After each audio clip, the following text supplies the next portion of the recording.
down, settle down. It's going to be a long and interesting class. Long. I'm going to tell you right now. Letting you know ahead of time. All right, get some water, get some coffee, something. It's going to be long. Yeah, it's going to be a y'all something now. I'm sorry. He ain't here. I got a substitute. I'm not going to be long-winded, though. I'm going to stay in the scriptures. I'm not gonna be, all right? So y'all just bear with me. This is for you Northern Kingdom brothers and sisters out there. This is for y'all. I'm tired of doing y'all favors, man. Y'all better step it up, man. I'm getting tired of this, man. God keep coming to y'all defense. I go to that gate, it better be Judah gate. If I go to Ephraim, I ain't going to be surprised. I ain't going to be surprised. I'm like, oh, okay, I figured that. Simeon, all right. Only the heathen gate, slave gate. All praise to the Most High and His Son. I have had the pleasure, along with these brothers here, to have been this truth and applied it for above 10 years, above a decade, longer than a decade. So I'm still surprised at that. And so on that note, I've been witness to a lot of things. Time gives you experience. And what I've learned is that a lot of Israelites who know they're Israel have yet to repent. They're still in that coon mind. Be very mindful. And those of you who are online, don't take offense to this. But like I said before, over the years, I've seen this as a constant pattern of Israelites who spell their name the letter Y. They're Israelites. Be very mindful of them. Because a lot of them are straight demons. A lot of them. I keep seeing it all over social media. A lot of these Israelites. Yisrael, rather than the I, it's a Y. Ooh. Anyway, Yah, Busta Rhymes prophets. Yah, put your hands on my eyes to see. Anyway, a lot of them have a issue with Northern Kingdom. A lot of them. And I keep addressing it every other month. And they just keep on trying to push this doctrine of Hispanics and Native Americans are not Israelites. Hispanics and Native Americans are Asians or Mongoloids or Mamzers or Gooks or this nonsense, man. And it all comes from Edom. The doctrine comes from Edom. And I have to bring it out in more detail once again. People think that all Israel has to look like Sidney Poitier, has to resemble Shaft, has to resemble Wesley Snipes. If you don't look like them, if you don't pass the Kuhn paper bag test, the Kuhn casting system, I call it, the Kuhn cast, where if you don't match a certain shade in their mind, you ain't Israel. Meanwhile, these waffle-skinned, marshmallow-faced Negroes are saying that all Israel should be dark-skinned, and they themselves ain't even dark-skinned. That's right. It's insane. So for the marshmallow, waffle-skinned brothers out there and sisters out there who are pushing this doctrine, shame on you. The hypocrisy is evident. Today's topic is called Israel, Speckled and Unturned. That's today's topic. Israel, Speckled and Unturned. Because these are the scriptures that are being attacked. Well, primarily the one that's not, the Kate not turned part is being addressed. So I'm going to address that also. We're going to open up with Genesis 38, because I ain't wasting no more time. Genesis 38, verse 1. We're going to start there. Yeah, but that means they don't believe that we've been scattered throughout the four corners of the earth. No, you don't. That alone you don't even have to bring the Hosea. You know what I mean? I mean, they don't believe Israel being scattered. Right. They say that the Native Americans are not brought over here, were not scattered in slave ships. The Native Americans and Hispanics are not in slave ships. But the Northern Kingdom is in Africa still. So if the Native Americans are not Israelites because they weren't in slave ships, then the Israelites over there in Africa who are still there, they didn't go in slave ships. So how are they Israel? Yeah, I know. They still over there. They didn't go on the ships. So how are they Israel? Doesn't the same thing apply to them too? Not fitting the curse of the ships? Woo! Genesis 38, verse 1. Ric Flair moments. Genesis 38, verse 1. The book of Genesis, chapter 38, verse 1. And it came to pass at that time that Judah went down from his brethren and turned into a certain Abdullamite whose name was Herah. And Judah saw there was a daughter of a certain Canaanite. Of a certain what? Of a certain Canaanite. This is the forefather Judah. He saw a certain Canaanite woman, Hamite, go ahead. Whose name was Shuha. As he took her and went in unto her. And lay with her, go ahead. And she conceived and bare a son. And he called his name Go ahead. And she conceived again and bare a son. and she called his name Onan. Both of these guys were evil as hell. Next verse. And she yet again conceived and bare a son, and called his name Shelah. And he was at Chezib when she bare him. So this Canaanite woman bore children for Judah. These Onan died, but Shelah went on to have children, and they were part of the tribe of Judah, because you are what your father is. And I do classes, I don't do them for no reason. I did a class way back called Race in the Bible, where I went into detail as to the nationality coming from the father, comes out of the father. Does not deal with both lineage, does not deal with the mother and father. The lineage comes from the father. Judah had a Canaanite woman, had 3 sons. Out of those 3, 2 died, 1 survived, and that one that had children became part of the lineage of Judah. When you read in Chronicles, the Israelites. All right, that's Judah, that's Shelah's children. Now, let's get 39, verse 1. Next chapter. Genesis chapter 39 and verse 1. And Joseph was brought down to Egypt, and Potiphar, an officer of Pharaoh, captain of the guard, an Egyptian, bought him in of the hands of the Ishmaelites, which he had brought him down thither. Because Joseph's brother sold him into slavery. Go ahead. And the Lord was with Joseph, and he was a prosperous man. And he was in the house of his master, the Egyptian. And his master saw that the Lord was with him, and that the Lord made all that he had did to prosper in his hand. And Joseph found grace in his sight, and he served him, and he made him overseer of his house, and all that he had put into his hand.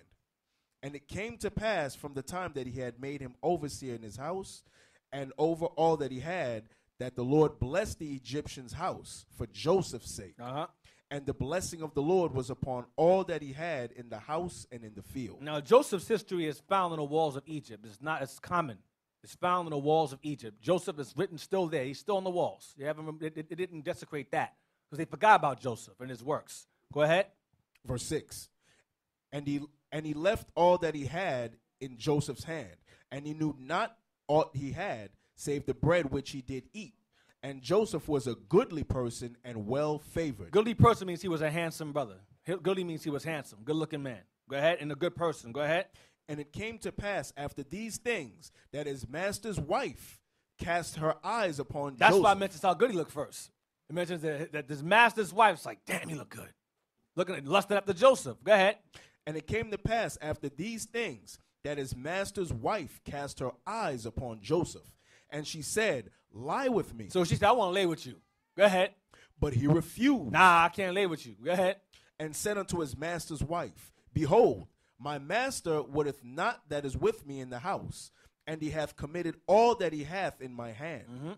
There is none greater in this house than I. I'm over this house. Go ahead. Over your possessions. Go ahead. Neither hath he kept back anything from me but thee, because thou art his wife. Go ahead. How then can I do this great wickedness and sin against God? It's adultery. I can't lay with you. That's adultery. Go ahead. And it came to pass as she spake to Joseph day by day. Stop. So she spoke to Joseph every day. Go ahead, saying what?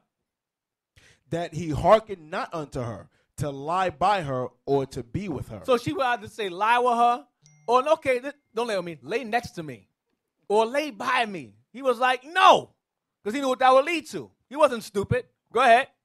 And it came to pass about this time that Joseph went into the house to do his business, and there was none of the men of the house there within. So they were alone at this point. Go ahead.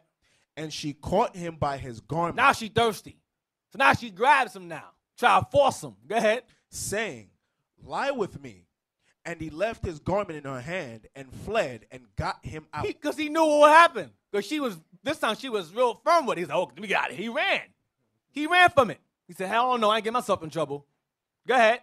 And it came to pass. And left his things in her hand. He didn't even care about her stuff. You can have it. I'm out. He ran. Go ahead.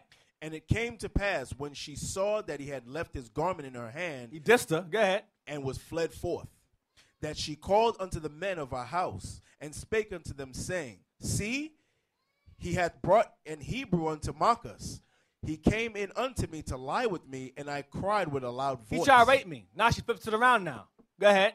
And it came to pass when he heard that I lifted up my voice and cried. When I screamed, go ahead. That he left his garment with me and fled and got him out. I screamed and he ran away. So at that point, Joseph gets locked up because she lied on him. So he gets locked up for this false accusation. Now let's get 41, verse 44. We're going to jump up now. Eventually he gets out of prison. He gains status. Genesis 41, verse 44. Genesis chapter 41, verse 44. And Pharaoh said unto Joseph, I am Pharaoh, and without thee shall no man lift up his hand or foot in all the land of Egypt. I put you second in command. You'll be the vizier, the governor. Go ahead. And Pharaoh called Joseph's name Zaphnath-Paneah, and gave him to wife Asenath, the daughter of Potiphar, priest of On. So he gave him the daughter of he gave him Asenath, the daughter of an Egyptian priest of On. Go ahead. And Joseph went out over all the land of Egypt. And Joseph was 30 years old when he stood before Pharaoh, the king of Egypt. He was what? How old? He was 30 years old when he stood before Pharaoh, king of Egypt. And Joseph went out from the presence of Pharaoh and went throughout all the land of Egypt. Let's go to chapter 48, verse 8. So he got Asenath, the daughter of the priest of On, daughter of Potiphar. Genesis chapter 48, verse 8. Yep. And Israel beheld Joseph's sons and said, who are these? So Israel, Jacob, saw Joseph's sons and said, who are these kids? Go ahead. And Joseph said unto his father. Because at this point, Jacob's on his deathbed. He's dying. He's sick and old. So he asked him, who are these boys here? Go ahead. And Joseph said unto his father, they are my sons, whom God hath given me in this place. They are my sons whom God has given me or blessed me with in this land of his captivity, because Joseph is in captivity here. So he got blessed with children by a heathen woman in his captivity. Go ahead. And he said, bring them, I pray thee, unto me, and I will bless them. That's all I want. And he blessed them and made them part of the tribes. Now, let's get Exodus 2:21. So you have Judah married a Canaanite woman. Joseph married an Egyptian woman. You go, see? So Joseph married an Egyptian woman. All Ephraim should look like that. They should be all dark-skinned like the Egyptians, like Joseph was. It should not be white, light, and pale. That's wrong. That's off. Those are mamzers. Those are heathens. Whatever. Exodus 2:21. Exodus chapter 2 and verse 21. And Moses was content to dwell with the man. Right, because at this point, Moses had fled from Egypt after he killed the Egyptian who was beating on his brother. He fled to the land of Midian. He fled to Midian, where he encountered a man named Jethro. Read again. And Moses was content to dwell with the man. And he gave Moses Zipporah, his daughter. And he gave Moses Zipporah, his daughter. Zipporah, his daughter. Let's get verse 22. Verse 22. Uh-huh. And she bare him a son, and he called his name Gershom. Mm-hmm. For he said, I have been a stranger in a strange land. Just like Joseph was, a stranger in a strange land and bore children there. Let's get chapter 18 and verse 2. He had Gershom here. Let's see if he had any more. 18 verse 2. Exodus chapter 18 and verse 2. Then Jethro, Moses... When Jethro? Oh. When Jethro? Then verse 1. Yeah. When Jethro, the priest of Midian, Moses' father-in-law, heard of all that God hath done for Moses and for Israel his people, and the Lord have brought Israel out of Egypt. Yeah. Then Jethro, Moses' father-in-law, took Zipporah, Moses' wife, and he had sent her back. After he had sent her back. Go ahead. And her sons, of which... And her what? And her two sons, of which the name of the one was Gershom. With the earlier, Gershom, go ahead. For he said, I have been an alien in a strange land. That means stranger. Go ahead. And the name of the other was Eleazar. For the God of my father said he was mine help. Helper of God. So Gershom. So you had Gershom and Eleazar in a strange land, the same way Joseph had Ephraim and Manasseh in a strange land. Right? Now let's get Numbers. Let's see what his wife's nationality was. Numbers 12 and 1. Numbers 12 and 1. Let's see what she was. Because remember, Joseph was not around his people. His people were in Canaan. Moses is not around his people. Moses is not around his people. His people were in Egypt. So this is their excuse behind them. You can't use them as I can have a heathen woman too. No, you cannot. Your people are all over the place. We're omnipresent. Unlike Moses' time, unlike Joseph's time, where they were one was in Canaan and one was in Egypt. Numbers 12 and 1. The book of Numbers, chapter 12, verse 1. And Miriam and Aaron spake against Moses because of the Ethiopian woman whom he had married. My Bible has Cushite. Some of y'all may have the same thing. Cushite means Ethiopian. Ethiopian woman. Go ahead. And Miriam and Aaron spake against Moses because of the Ethiopian woman whom he had married. For he had married an Ethiopian woman. Because it was passed down through all tradition by the forefathers not to marry Hamite women. Abraham said not to do it. Isaac said don't do it. Jacob said don't do it. And we retained some of those traditions among ourselves even up until the time of Moses. So Miriam and Aaron, well, primarily Miriam, said, why he married her for? He married a Hamite. But Moses was already away from his people for 40 years. He was gone. He was gone for 40 years. He fled at 40, came back at 80. She's mad now. He's 80 years old. But she wanted to run her mouth. So the Most High turned her from Angela Bassett to, what's her name? Meryl Streep. Or whatever. Katy Perry. For a week. All right? So now, let's get Genesis 49, verse 22. So Moses married an Ethiopian woman in a foreign land. Let's get Genesis 49 and 22. The book of Genesis, chapter 49 and verse 22. Now, this prophecy was regarding Ephraim, Joseph's sons. But remember, Ephraim became the head over the 9 tribes, and they split into 2. We'll get into that later. So all the northern kingdom fall behind the example of Ephraim, because they were the top tribe. Read again. Genesis chapter 49, verse 22. Joseph is a fruitful bow, even a fruitful bow by a well. Meaning by water. Go ahead, body of water. Go ahead. Whose branches run over the wall. Whose branches run over the wall. Now, my Bible has branches. It says daughters in some Bibles. It means that the children, the women primarily, were going to go outside of their nation and mingle with the heathen men. There's something that Ephraim is prone to doing, especially the sisters. Ephraimite women are known to mess around with heathen men. George Zimmerman's mom, Northern Kingdom. Shakira's mom, Northern Kingdom. Salma Hayek's mom, Northern Kingdom. You find numerous accounts of Northern Kingdom women marrying heathen men all the time. Now, does Judah do it? Yes, but they were more so loyal to theirs than Ephraim was. All right? And Ephraim men are also known to do it. I'm going to deal with them. That's scripture. I'm going to deal with them scripturally. But you had numerous present instances where you have Ephraimite women messing around with heathen men all the time. Let's get 2 Samuel 5. Yep, 5 verse 10. The book of 2 Samuel, chapter 5 and verse 10. And David went on and grew great, and the Lord God of hosts was with him. Go ahead. And Hiram, king of Tyre, Hiram, king of Tyre, go ahead, sent messengers to David, and cedar trees, and carpenters, and masons, and they built David an house. So Hiram liked David. He loved David. He was a fan of David, because he heard of David's heroic battles and so forth, and he heard of David's becoming great and mighty, a mighty warrior. So Hiram liked David. Now, Hiram was the king of Tyre. The Tyre are the Canaanites, so Sidonians. Tyre is a city of the Sidonians. Sidonians are Canaanites. So he's the king of the Canaanites, or Tyrians, or Tyrus. You understand? Tyre, Tyrus, Sidon is all one thing. It's all one the same. Tyrians, Sidonians, Canaanites is all one. This guy, Hiram, was a king of Tyrians or the Sidonians. Let's get 1 Kings 5 and 1. Let's see what he was. And he bought David materials and built David a house in respect of and in honor of him. 1 Kings 5, verse 1. The book of 1 Kings, chapter 5 and verse 1. And Hiram, king of Tyre, sent his servants unto Solomon. So now he sent his servants. He lived for a long time. He lived from David's death all the way into Solomon. All right? And he helped Solomon as well. Go ahead.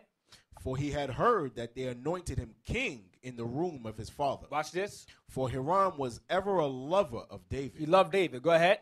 And Solomon sent to Hiram, saying, Thou knowest how that David my father could not build an house unto the name of the Lord his God. He couldn't build a temple. Go ahead. For the wars which were about him on every side. Because he spent too much blood. The Lord said, you can't build no temple, David. You killed too many people. Let your son do it. Go ahead. Until the Lord put them under the soles of his feet. But now the Lord my God hath given me rest on every side, so that there is neither adversary nor evil occurrent. And behold, I purpose to build an house unto the name of the Lord my God, as the Lord spake unto David my father, saying, Thy son, who I will set upon thy throne in thy room, he shall build an house unto my name. Now therefore command thou that they hew me cedar trees out of Lebanon, and my servants shall be with thy servants. We work together. Go ahead. And unto thee will I give hire for thy servants, according to all that thou shalt appoint.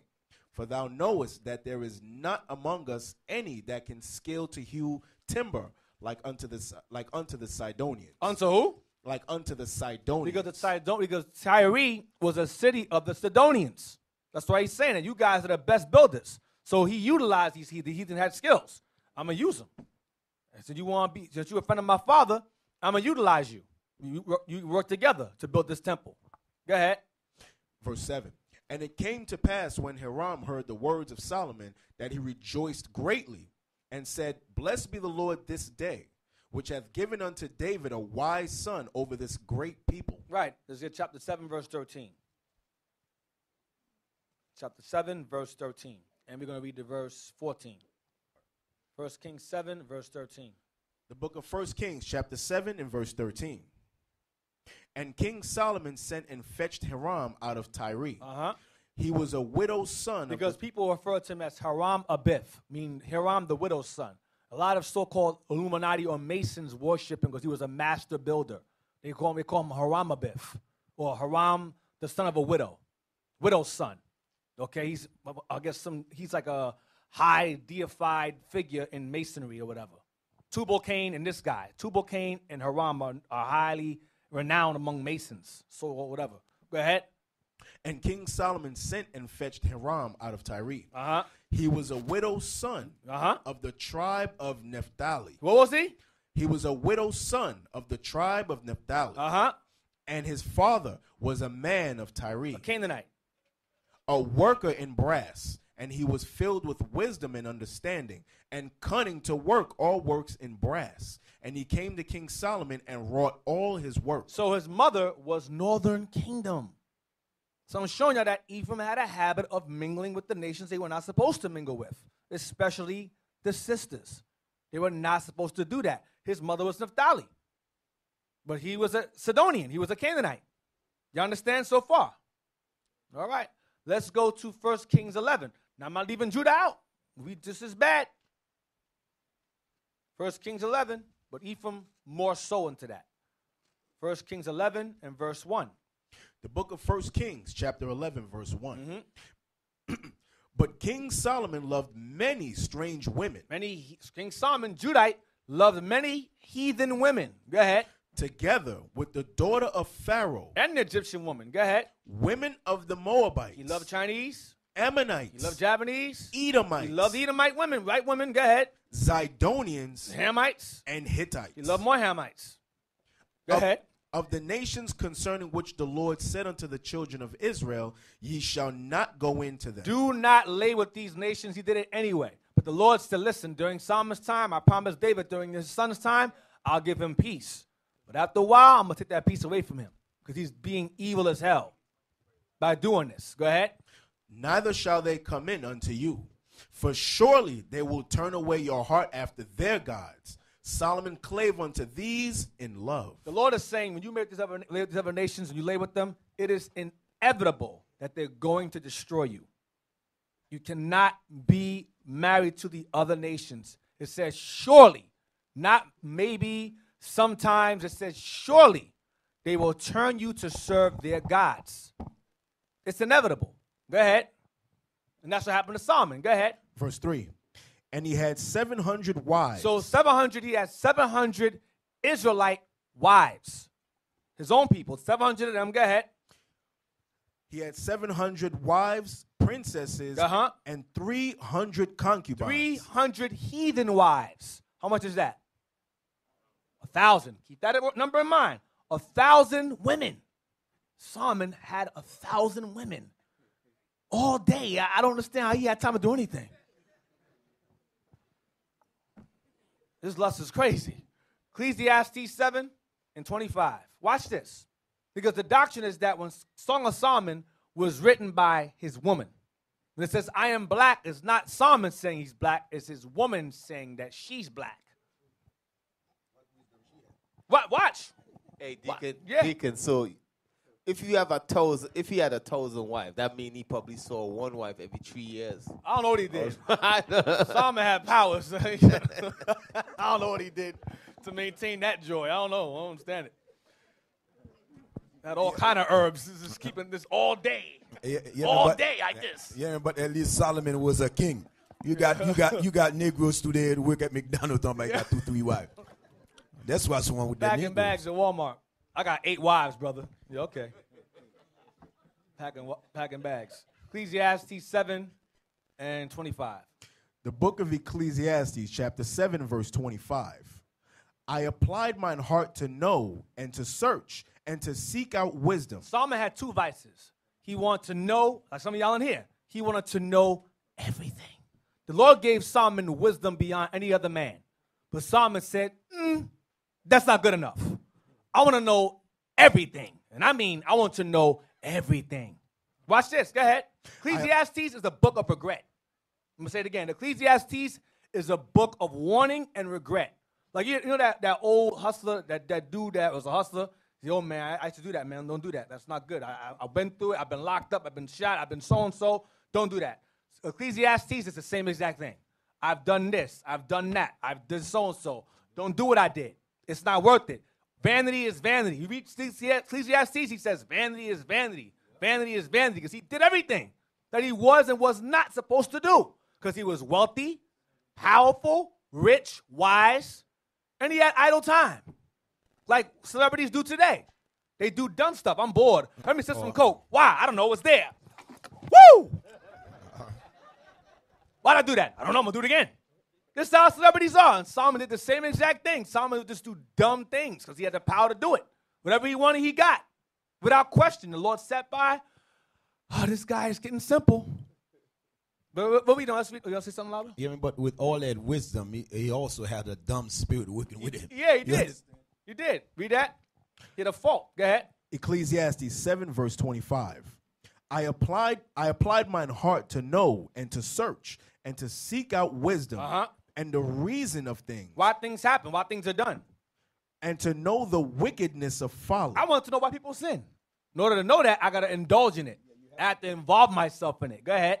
Even of foolishness and madness. Dumb things. I want to learn these things. Why do people sin? Why do they sin? Why do they serve this God? Why do they serve that God? For what purpose? Let me find out. Let me do it. Let me involve myself in it. Go ahead. And I find more bitter than death, the woman. Because these women introduced him to that folly and that madness that he wanted to seek out. Go ahead. Whose heart is snares and nets, and her hands as bands. Whoso pleaseth God shall escape from her, but the sinner shall be taken by her. Himself. Next verse. Behold, this have I found. So while researching, I realized this. This have I found. Go ahead. Saith the preacher. Counting one by one. I counted each one. Go ahead. To find out the account. To figure out which ones please God. Watch this. Which yet my soul seeketh. But I find not. I can't find them. Go ahead. Watch this. One man among 1,000 have I found. One man among 1,000 have I found. The only one that have wisdom among them is myself. All the 1,000 women he had were idiots. All 1,000 were stupid. So how did they write Song of Solomon? Being stupid. Read again, please. Behold, this have I found, saith the preacher, counting one by one. He counted each one to see which one had wisdom. Go ahead. To find the account. Of wisdom. Go ahead. Which yet my soul seeketh. Which I'm still looking for. Go ahead. But I find not. I still can't find it. Go ahead. One man among 1,000 have I found. Myself among these 1,000 women. Go ahead.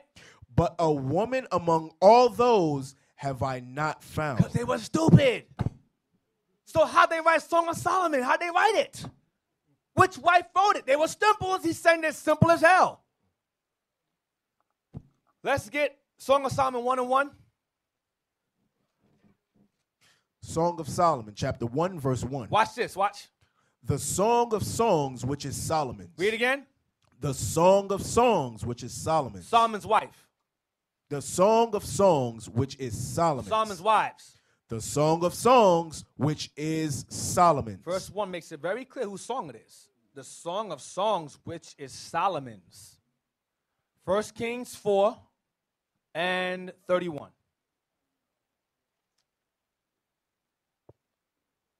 Let's see who wrote the songs. Was it his dumb women? Not any offense to women in here, but Solomon's vice was wisdom and women. He didn't care if they were smart or dumb. He didn't care. And when you marry heathen nations, you gain relations with the other nations. Because back then, kings would seal alliances by marrying their daughters to each other or marrying sons to each other. That's what they would do. Marry sons with their daughters and vice versa to seal alliances. He had an alliance with Pharaoh, so he took Pharaoh's daughter. You understand? This is what they would do back then.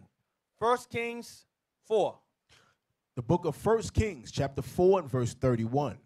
For he was wiser than all men, than Ethan the Ezrathite, and Ezrathite. Go ahead. And Heman the Chalco, and Darda, the sons of Mahal. These are all wise men. Ethan of Ezrathite, Heman, Chalcol, Darda. Go ahead.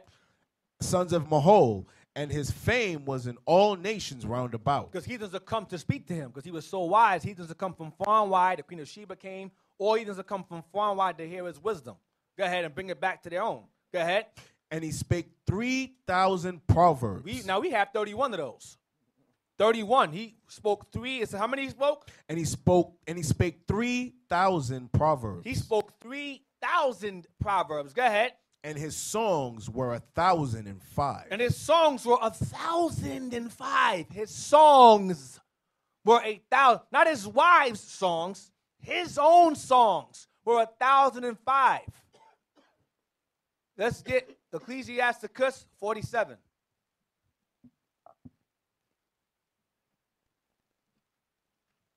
Ecclesiasticus 47 and verse 13. The book of Ecclesiasticus in the Apocrypha, chapter 47 and verse 13.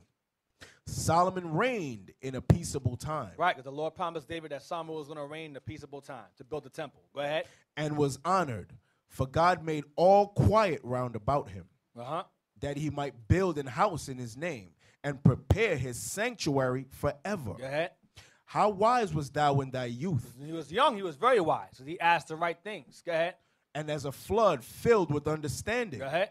Thy soul covered the whole earth. Meaning his understanding was, all nations came to him to learn from him and brought it back to themselves. So a lot of these wise philosophers and scholars of old, a lot of them learned from Solomon. A lot of them learned from him. They just took it back to their nations. Go ahead. Thy soul covered the whole earth, and thou fillest it with dark parables. Go ahead. Thy name went far unto the islands, and for thy peace thou wast beloved. Go ahead. The countries marveled at thee, for thy songs. And wait, read again. The countries marveled at thee, for thy songs. For thy what? For thy songs. For your songs. Go ahead. And proverbs. Your proverbs. And parables. And interpretations. That's wisdom of Solomon. His parables and interpretations is wisdom of Solomon. Go ahead. By the name of the Lord God, which is called the Lord God of Israel, thou didst gather gold as tin, and didst multiply silver as he was lead. Extremely, extremely wealthy. Go ahead. Thou didst bow thy loins unto women. Here's his fault. Read again. Thou didst bow thy loins unto women. When it came to women, he was weak. He didst bow his loins unto women. That was his weakness, his vice. Go ahead. Hold on. When you say bow his loins to woman, what does that mean? Is that term we use today? That thing get a mind of its own. You understand? You know, he says some people, they don't think with their head, they think with their loins. Now, that's what Solomon used to do. He was thinking with his little man. He wasn't thinking with the man up here. Yeah, that's what it's saying there. You understand? Read that again. Thou didst bow thy loins unto women. He made the little man down there control him. You know, that's how Solomon was. Same way how some of you brothers is. You all don't let this control you. The little man down there control you, control your actions. Go ahead. And by thy body thou wast brought into subjection. Under your woman. That's what happened. And he's shaking. Go ahead, read next verse. Thou didst stain thine honor. See the end result of it? Go ahead. Thou didst stain thine honor and pollute thy seed. Because he was a king. He went into paganism. All Israel started going off and followed behind him. He started putting heavy burdens on the people. Go ahead. So that thou broughtest wrath upon thy children, and was grieved for thy folly. And he was. Now, that's all I want. Let's get 1 Kings 14:21. Hold on, Deacon Nathan. Can you read that again? Okay. Hold on. Verse 20. Sirach chapter 47, verse 20. Thou didst stain thine honor and pollute thy seed, so that thou broughtest wrath upon thy children, and was grieved for thy folly. Because Solomon failed to understand that wisdom was given to them was to feed his people. Yep. You understand that he was so selfish. That's why he married the other people. That now, because of his failure, that Israel was divided into two. Yep. You understand? That's why you guys don't understand. I mean, wisdom is given to you for you to feed your people. Not for yourself, but Solomon get it messed up. When he was just thinking, like Deacon Malachi said, he was just thinking about his rod instead of thinking about these people. You understand? That's why the kingdom was divided into. The brother was a selfish. With all this wisdom he had, he was a selfish man. He didn't care about these people. Mm-hmm. He got old and simple. It says he got old and simple. When he was young, he had his wits about him. He got old, he got simple. Found behind the penis. The book of 1 Kings, chapter 14, verse 21. And Rehoboam, the son of Solomon, reigned in Judah. Rehoboam was 41 years old when he began to reign. And he was simple as hell, Rehoboam. They called him the folly of Israel. When you read Sirach 47 further down, he's the folly of Israel. Go ahead. And he reigned 17 years in Jerusalem, the city which the Lord did choose out of all the tribes of Israel to put his name there. Watch this. And his mother's name was Naaman. Go ahead. And Amoritis. And what? And Ammonitis. And Ammonitis. So his mother was an Ammonitess. But he was still the tribe of Judah. But his mom was a heathen. Proving again your lineage comes from your father. Once again. I can't stress it enough. Jeremiah 50 now, verse 17. Now we're going to jump ahead now because, like Laba mentioned earlier, his foolishness, not losing the kingdom, but he died, left behind a foolish son, caused the kingdom to split. Jeremiah 50, verse 17. The book of Jeremiah, chapter 50, verse 17. Israel is a scattered sheep. Israel's what? Israel is a scattered sheep. Uh-huh. The lions have driven him away. Mm-hmm. First, the king of Assyria hath devoured him. Northern kingdom. The first, the nine, go ahead. And last, this Nebuchadnezzar, king of Babylon, hath broken his bones. He conquered Judah. Go ahead. Therefore, thus saith the Lord of hosts, the God of Israel, behold, I will punish the king of Babylon and his land, as I have punished the king of Assyria. They did us real bad. When he was in Babylon and Assyria, it was bad. I'm going to show y'all that the treatment of our people was very vicious among these people in Babylon. We always talk about Esau, and Arabs also, but Assyria was the worst. Worst. 2 Kings 17:5. The book of 2 Kings, chapter 17 and verse 5. Then the king of Assyria came up throughout all the land and went up to Samaria and besieged it 3 years. In the 9th year of Hoshea, the king of Assyria took Samaria and carried Israel away unto Assyria, and placed them in Halah and in Habor by the river of Gozan and in the cities of the Medes. Read 5 and 6 again, please.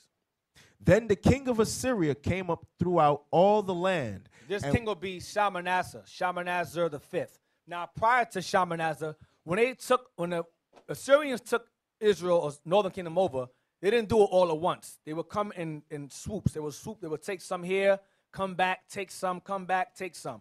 So Tiglath-Pileser, Shalmaneser's father or grandfather, he took the first wave. Then Shalmaneser the fifth came, and that was it. It was a wrap. He took the majority wave. Shalmaneser the fifth. When you read verse 3, that's who it was. Shalmaneser, king of Assyria, the fifth. Read verse 5 again. Then the king of Assyria came up throughout all the land and went up to Samaria and besieged it 3 years. Now he took Judah also, because you had Judah and Ephraim living in land together. Sure, they didn't go, oh, which one are you? They took all of them. So you had Judah amongst them also, not Judah, but the southern kingdom also, remnants of them taken as well, up to Assyria. Go ahead. Went up to Samaria and besieged it 3 years. Uh-huh. In the 9th year of Hoshea, the king of Assyria, took Samaria. Samaria was the capital of the northern kingdom. This is the northern kingdom's capital. When the 12 tribes split into 2 kingdoms, they split into 2. Judah was over 1 kingdom, the southern, the bottom. Ephraim was the northern kingdom up top. Judea was our capital. Jerusalem's our capital. Samaria was Ephraim's capital. You understand? Samaria is Ephraim's capital, the 9. Judea or Jerusalem is Judah's capital. Go ahead. In the 9th year of Hoshea, the king of Assyria took Samaria and carried Israel away into Assyria. Into what is now known as modern-day Kurdistan. Go ahead. And placed them in Halah. Place this in where? In Halah. Halah. Go ahead. Keep this word in mind. Halah. And in Habor. Habor. Go ahead. By the river of Gozan. Keep that in mind. Go ahead. And in the cities of the Medes. Cities of who? Of the Medes. What now? Don't call out. What group of people, which son of Noah do the Medes come from? Raise your hand. Who knows? Which son of Noah do the Medes come out of? Which son? Right here. No. Oh, at the end. Brother, stand up. Shalom. Japhet. Thank you. Medes in Genesis 10 is Magi. M-A-D-A-I. So they put Ephraim into the cities of the Medes, which would be Upper Iran. Northern Iran. You understand? That's where the Medes dwell. They resided in there. They mingled with Elam. That's why you had the Medo-Persian Empire. That's Iran. You had Medes up top, and you had Elam right there in the middle. And they were intermingled. Medo-Persian Empire. You understand? And that's where Ephraim was placed. Let's go to 2 Chronicles 30, verse 1. 2 Chronicles 30, verse 1. Keep that in mind. Halah, Habor, the river of Gozan, city of the Medes. Keep that in mind. We're going to revisit that later on. The book of 2 Chronicles, chapter 30 and verse 1. And Hezekiah sent to all Israel and Judah and wrote letters also to Ephraim and Manasseh that they should come to the house of the Lord at Jerusalem to keep the Passover unto the Lord God of Israel. Because you have remnants of Ephraim, of northern kingdom, period, that the Assyrian king Shalmaneser had not taken. He took the majority. Remember, he took them in waves. Tiglath-Pileser or Pul took the first wave. Shalmaneser took the second largest wave, but there was some left, stragglers left. Then Hezekiah wrote to them saying, listen, come keep the Passover. Y'all already jacked up. You might as well come serve the Lord. Look at you. Read again. And Hezekiah sent to all Israel and Judah and wrote letters also to Ephraim and Manasseh that they should come to the house of the Lord at Jerusalem to keep the Passover unto the Lord God of Israel. Hezekiah was a righteous king, so righteous that the Most High extended his life 15 extra years. That's how righteous. The Most High gave him 15 more years of life. That's how righteous he was. Next verse. Verse 2. For the king had taken counsel and his princes and all the congregation in Jerusalem to keep the Passover in the 2nd month. For they could not keep it at that time. The first time. Go ahead. Because the priests had not sanctified themselves sufficiently, neither had the people gathered themselves together to Jerusalem. There's a law that tells you that if you miss the first Passover, you can keep it a second time. The second time. So at this point, Levi, y'all dropped the ball on that one. Y'all ain't wash yourselves enough, so you had to postpone Passover 1 month for the next month. Make it clear it's not watch your body, man. That was not clear. Their mind was not clear. Their mind was not clear. They didn't anoint themselves properly for the office. They didn't anoint themselves properly. That's what I mean by why not bathe. I know what you mean, Lava. Go ahead. Verse 4. They were stinking. Y'all stink. I ain't keeping Passover this month. No, I'm just joking. Go ahead. And the thing pleased the king and all the congregation. So they established a decree to make proclamation throughout all Israel, from Beersheba even to Dan. That's where Ephraim was. Go ahead. That they should come to keep the Passover unto the Lord God of Israel at Jerusalem.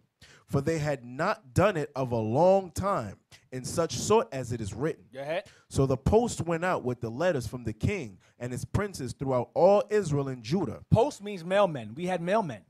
They would go out and give out the mail. Listen, delivery from the king, come keep Passover. Go ahead. And according to the commandment of the king, saying, Ye children of Israel, turn again unto the Lord God of Abraham, Isaac, and Israel, and he will return to the remnant of you. The remnant of you. Go ahead. That are escaped out of the hand of the kings of Assyria. So some northern kingdoms managed to avoid Assyrian captivity. Some of them. Very, very few, but the majority of Samaria was gone. It was desolate. But you had stragglers left that managed to hide, avoid it. Go ahead. Verse 7. And be not like ye, and be not ye like your fathers, and like your brethren, which trespass against the Lord God of their fathers, who therefore gave them up to desolation, as ye see. And you were taken captive. So you have remnants of Ephraim left. Many of these remnants fled into, either resided in this area here, or a lot of them fled into Africa. A lot of them fled to Africa, where you know of as the Yoruba. A lot of them are Yoruba. And fled into those areas. A lot of southern areas, you have Gabon, the west coast, that's Ephraim's over there too. Took a lot of so-called Mexicans and brought them over there. A lot of them. That's another class.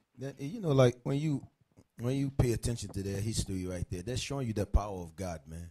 Judah king did not help his brother because there was an order coming from God. Listen, these people going into captivity, you cannot help them. Think about it, how mighty God have to be. That means your own people, God said, don't help them. God is not an emotion king. You understand? We are emotion king. You understand? God don't have no emotion in him. You understand? But that's why we as a people have to understand these things, man. God can take one of you out of this crowd that is wicked. Then the rest, he protect all of it. You understand? So you cannot play with a God like that. Go to jewishvirtuallibrary.org, the Assyrians. I sent you a link on the history of the Assyrians. We're going to start from where it says, the Assyrian conquerors invented. Read that. Who wants to read it? The Assyrian conquerors invented a new policy toward the conquered. Stop. So the Assyrian conquerors invented a new policy towards the conquered. Watch this. In order to prevent nationalist revolts. Stop. In order to prevent nationalist revolts, meaning all races, a race coming together to fight against them, to abate or to stop or prevent nationalist revolts. Go ahead. By the conquered people. By those whom they conquered. Go ahead.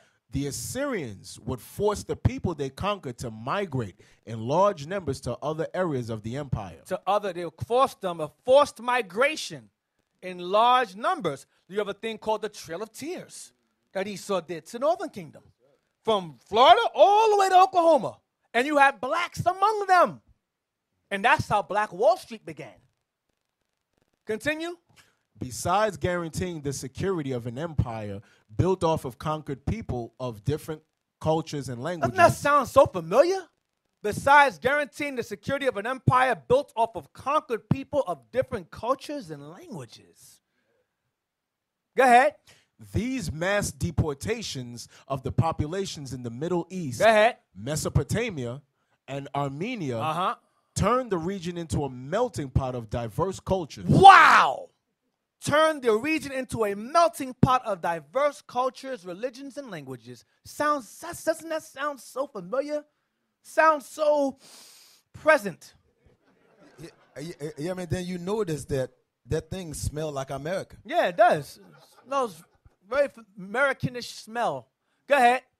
Whereas there would be little cultural contact between the conquered and the conquerors in early Mesopotamian because everybody's all mingled around. They don't have time to overthrow Assyria because they're all mingled together. Coming together as one. Go ahead. Under the Assyrians, the entire area became a vast experiment in cultural mixing. Read it again. Under the Assyrians, the entire area became a vast experiment in cultural mixing. Became a vast experiment of cultural mixing. I said it to y'all before. I'll say it again. America is an amalgamated kingdom. America took all the pros and cons of every kingdom before it and merged it into itself. We're literally reliving every captivity from Assyria from Egypt to Assyria until Rome, until now. That's why it's the worst captivity of all time. It's the worst because it's all of them in one. Yeah, you remember the scripture said there's a darkness, like a dark, pale right. dark place. Gross darkness, it says. Read it again. I like that word. It says experiment. Read that part again. Under the Assyrians, the entire area became a vast experiment in cultural mixing. It was the Assyrian monarch Sargon II. He's in Isaiah. Go ahead. From 721 to 705 BC. He's in Isaiah 20. Go ahead. Who first forcefully relocated Hebrews after the conquest of Israel. The northern kingdom of the Hebrews, although this was comparatively mild deportation and perfectly in line with the Assyrian practice. He took some also. After Tiglath-Pileser took some, after Shalmaneser took some, he went and took some also, but not as many as those two did. Go ahead. It marks the historical beginning of the Jewish diaspora. It marks the historical beginning of our scattering. Ephraim was scattered first. Go ahead. This chapter in the Jewish diaspora, however, never has been really written. For the Hebrews deported from Israel seem to have blended in with Assyrian society. What did they do? What Northern Kingdom do? Blended in with Assyrian society. They began to blend in with all the Assyrian society. What society? You had different nations among them. They mixed around with the Medes. They mixed around with the Mesopotamians, with the Armenians. They all died. Remember, Ephraim mingled themselves all the time, especially women, the men also. Go ahead. Hold on. You know, like, that's why you have America today when our people so destroyed, they say, my country. What you think Ephraim was saying over there? My country. My country. Same thing we said today. Go ahead.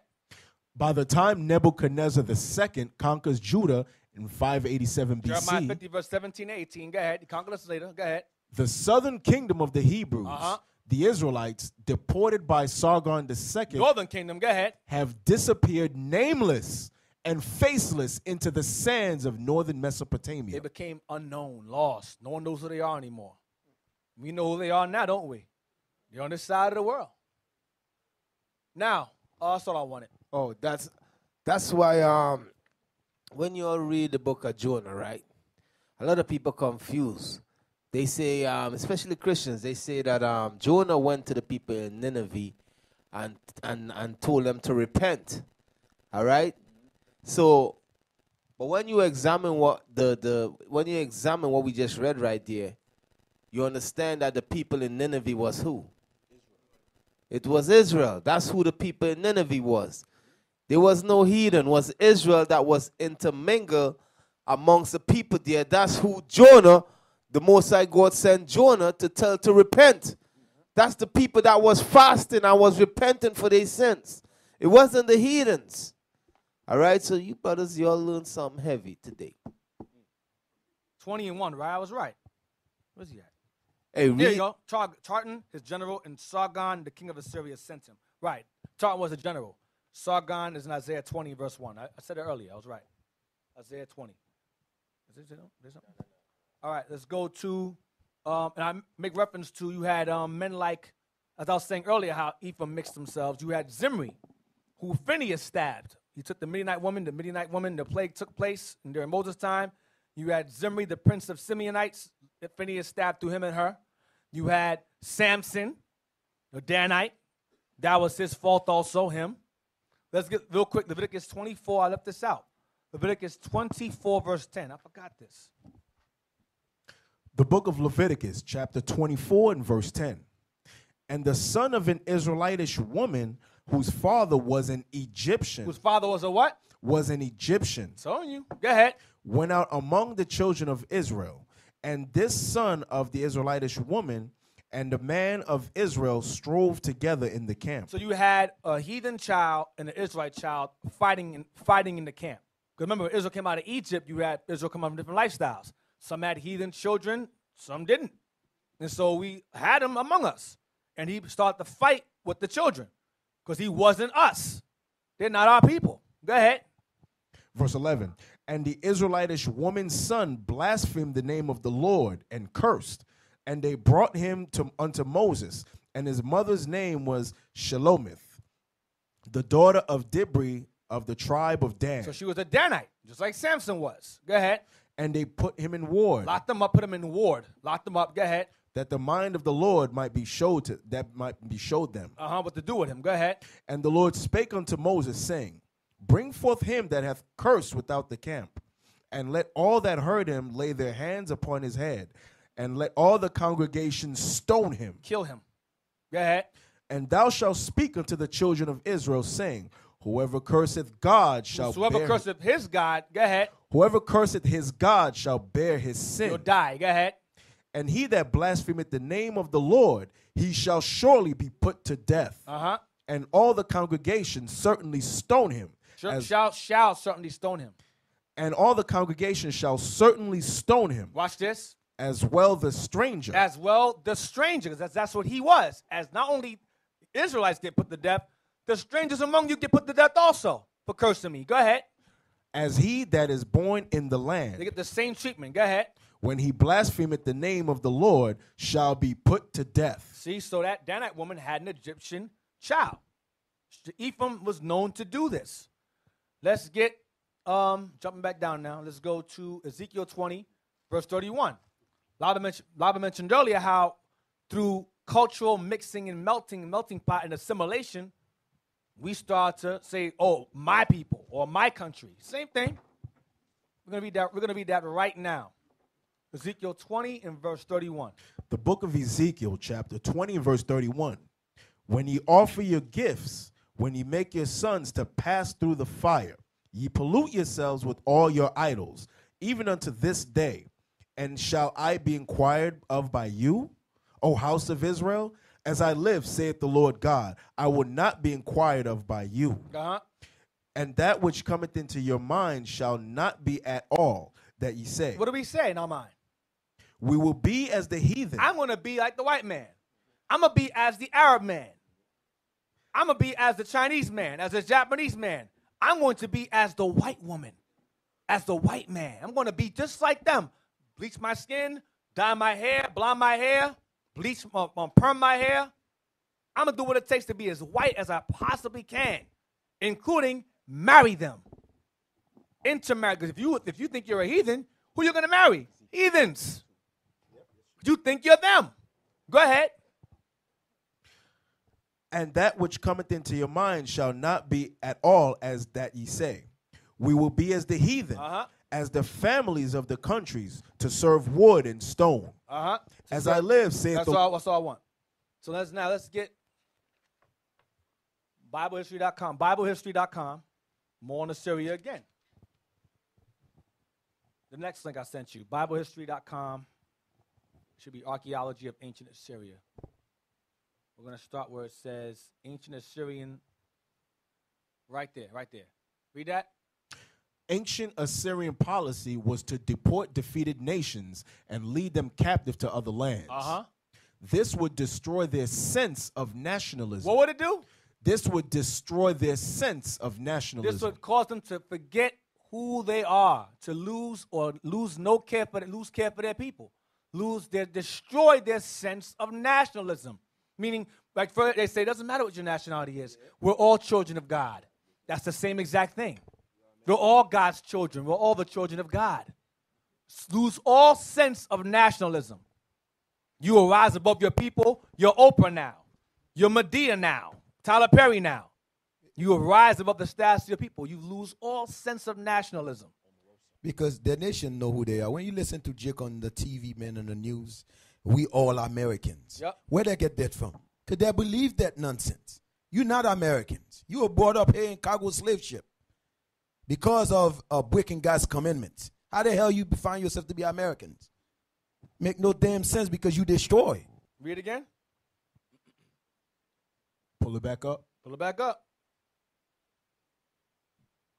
This would destroy their sense of nationalism and force them to move willing to submit. Nope. Force them to be more willing to submit. To be more submissive, docile, complacent, weak, house Negro.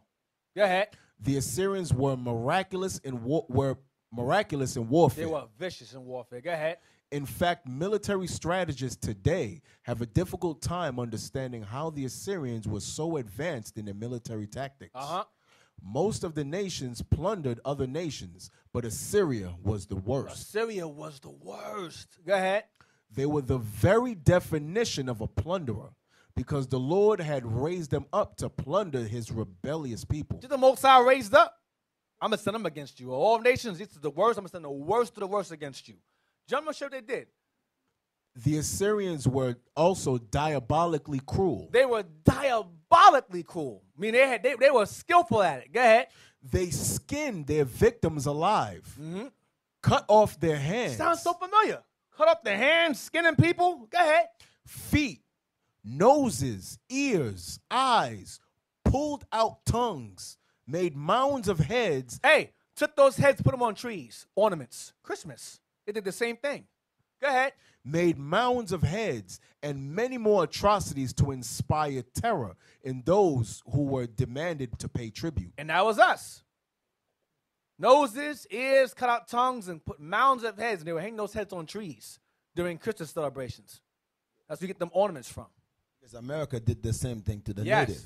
For their gold, and Yep. then when they come and decide, they The did same the thing same to the side of the world. It's the same. It's a shadow of Babylon. It's the same exact thing. Time repeats itself.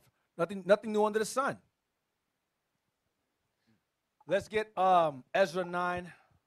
No, I want Hosea 9, verse 12. It mentioned a cultural mixing, melting pot. Hosea 9, verse 12.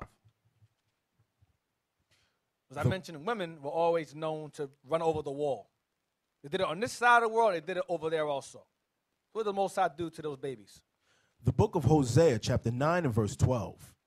Though they bring up their children, yet will I bereave them, that there shall not be a man left. Yea, woe also to them when I depart from them. Read it. I'm sorry. Read it again. Verse 12. Yeah. Though they bring up their children, yet will I bereave them, Though they bring up their children, yet will I cause them sorrow, bereave them. Go ahead. that there shall not be a man There left. shall not be a man left, meaning men child, males left. Go ahead. Yea, woe also to them when I depart from them. Go ahead. Ephraim, as I saw Tyrus, is planted in a pleasant place. To be on this side. He's talking about prophetically this side, in a pleasant place, planted. Go ahead.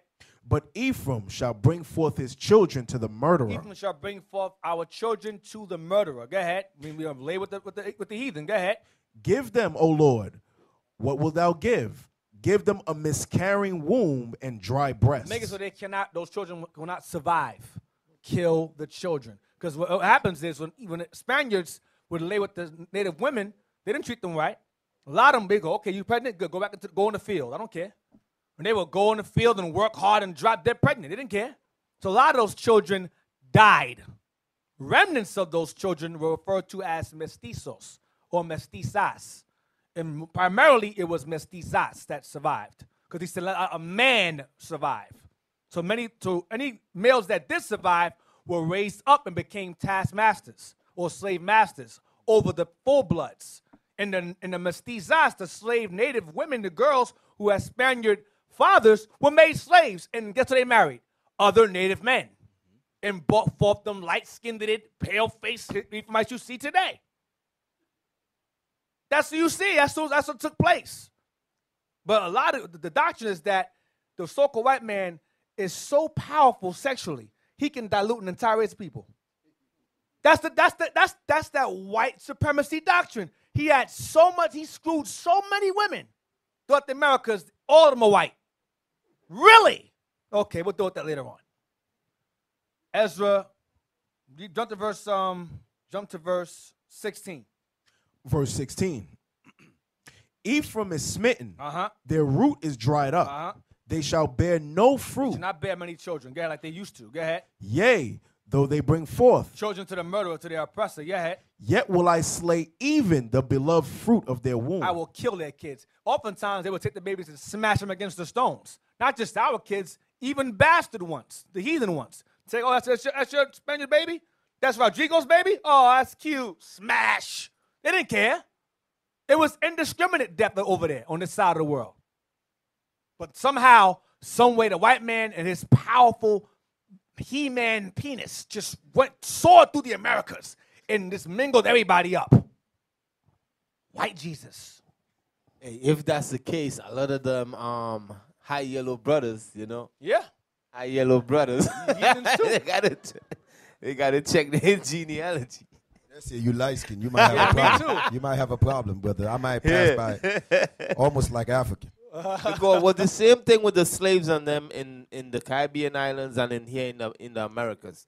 Because when we read the scripture, what it says, thou shalt betroth a wife and another man shall lay with her. Mm-hmm. You understand? So remember, there was such thing as bed wench. There was such thing as you sisters didn't have no choice. The slave, concubines, bed wenches, harems. That was one of the ways sisters was let go free. There was a bed wench and on the slave master dying bed. If he said let her go, that's the only time he was granted. Leave her his property and stuff. Yeah. Right.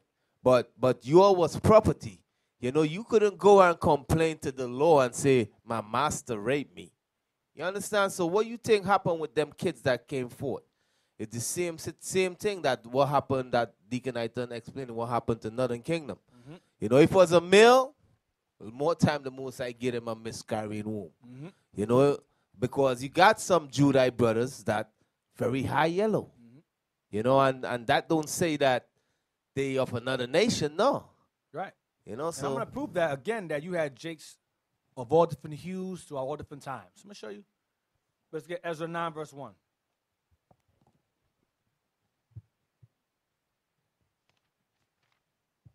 Ezra 9 verse 1. The book of Ezra, chapter 9 and verse 1.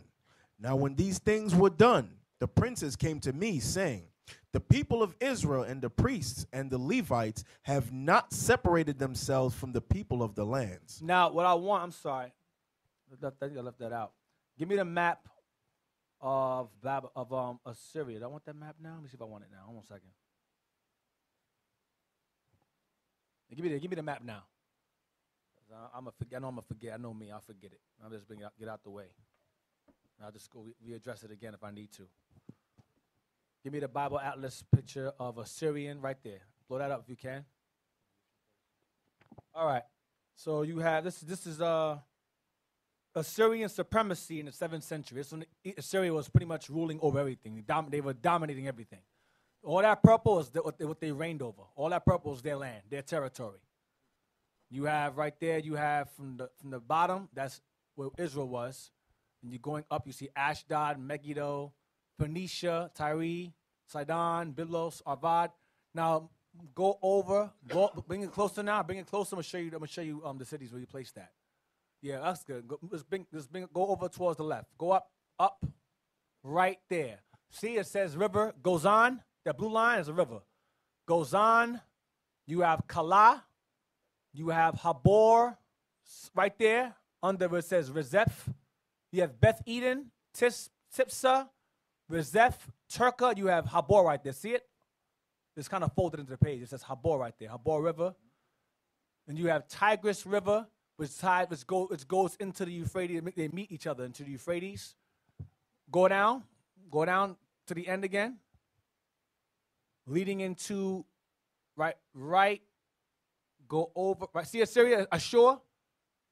Right there. That's Assyria. I say go up some. Nineveh. See Nineveh right there, Nineveh. Then go over to your right. That way, yeah. See Ecbatana? Right? Media, see? So we want, they placed us over there, and they placed us in cities over there. Ecbatana is the city of the Medes. That's where Tobit was. Tobit told his son to go there, to Ecbatana. We'll be safe, because the Babylon is going to come against Assyria and destroy it. So it said, flee to Media, Ecbatana, where you'll be safe. So you have Elam right there, that's Persians. Persia right there, Susa's their capital, or Shushan the palace. Susa right there, and you have North Iran. That's Medes right there, Japheth. So we mingled among them over there, and mingled among them over here. Y'all see that? And you have Babylonia on the bottom. Babylonia on the bottom right there. Ruled by them as well until you had Nabopolassar. Nebuchadnezzar's father took over, and then his son, he passed it on to his son. Y'all follow? All right. So now let's go to where we at? Ezra 9. Go to on next page. Go to 226. Yup. Blow that up now. So now after Assyria was overthrown, Babylon or Babylonian, the Babylonians or Cushites took over. Load up some more as you can. See right there, it's closer. It's more clearer. Gozan, Habor. See it? Euphrates River all meet together. And you have over there, you have Kala, Nineveh right there. The green represents Babylon. So where Assyria was conquered, they took what Assyria had. It went from purple to green. See that? So what Assyria had supremacy over, Babylon took over. We went from, what we did was live in the same building, got new landlords. That's all it is. There's new landlords. Same building, same hood, same ghetto, new landlords. So you have Assyrian and then Babylon took over. See that? This is all Babylonian rule right here. Assyria is under their rule. Babylonia is big now. Remember, in Babylonia it was smaller. In Assyria, it's small letters. Now it's big here because it's a rule. That's the capital now. See, Separ, Katha, Tel Aviv, all that stuff, whatever. Ashur. That's what Israel. And Ephraim remained among them, scattered here. Now they took Judah over. They took Judah, remnants of Ephraim, and brought us there. That's where that arrow's point. That's going from Judah. See, it says Jerusalem right there. That's them taking us from Jerusalem over to Babylon. You see that? That's what the arrow's pointing to. It's pointing to, see, it's pointing to Judah, the red arrow, leading to Babylon. Then we ended up during Ezra's time and Zerubbabel's time and Nehemiah's time going back. Ezra 9. So the same practice of multiculturalism continued with Babylon. It didn't change. It didn't change. Ezra 9 verse 1. The book of Ezra, chapter 9 and verse 1. Now when these things were done, the princes came to me, saying, the people of Israel and the priests and the Levites have not separated themselves from the people of the lands, doing according to their abominations, even of the Canaanites, the Hittites, the Perizzites, the Jebusites, the Ammonites, the Moabites, the Egyptians, and the Amorites. So Israel was mingled, Judah mingled with the heathens. Why? Because Babylon. We came back with heathen wives. That was known. I remember that cultural mixing was going on. We were mingling ourselves. Go ahead. No, just what verse is that? 1? Verse 2. Verse 2. For they have taken of their daughters for themselves. The men, go ahead.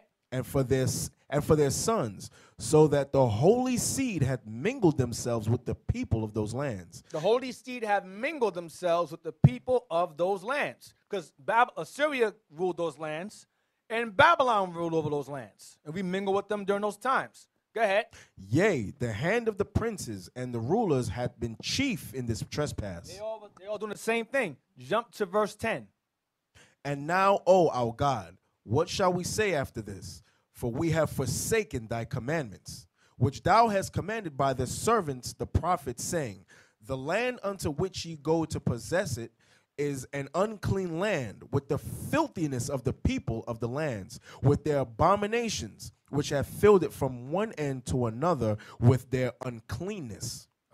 Now therefore give not your daughters unto their sons, neither take their daughters unto your sons, nor seek their peace or their wealth forever. Don't mingle with them. Go ahead.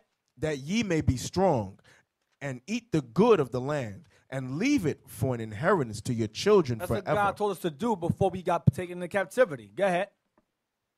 And after all that has come upon us for our evil deeds, and for our great trespass, seeing that thou, our God, hast punished us less than our iniquities deserve, and has given us such deliverance as this. Watch this.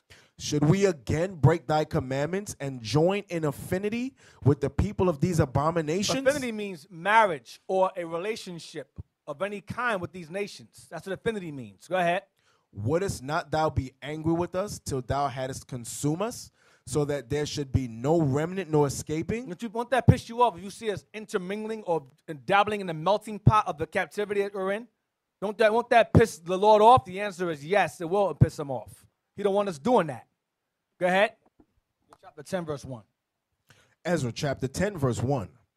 Now when Ezra had prayed, and when he had confessed, weeping and casting himself down before the house of God, there assembled unto him out of Israel a very great congregation of men and women and children.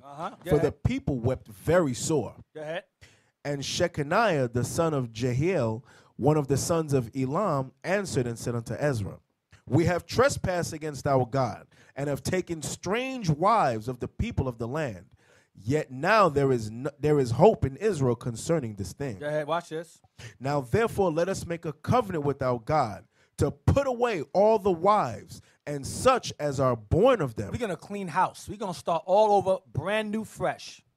Just get rid of everybody. Even if they're Jake, get rid of them. Get rid of all the kids. Because remember, Israel, what the Most High said to Solomon, when you marry the other nations, you're going to serve their gods. So what happened was when Israelite men would marry heathen women, the women would raise the children in their customs. Prime example, you have The Rock, Dwayne Johnson.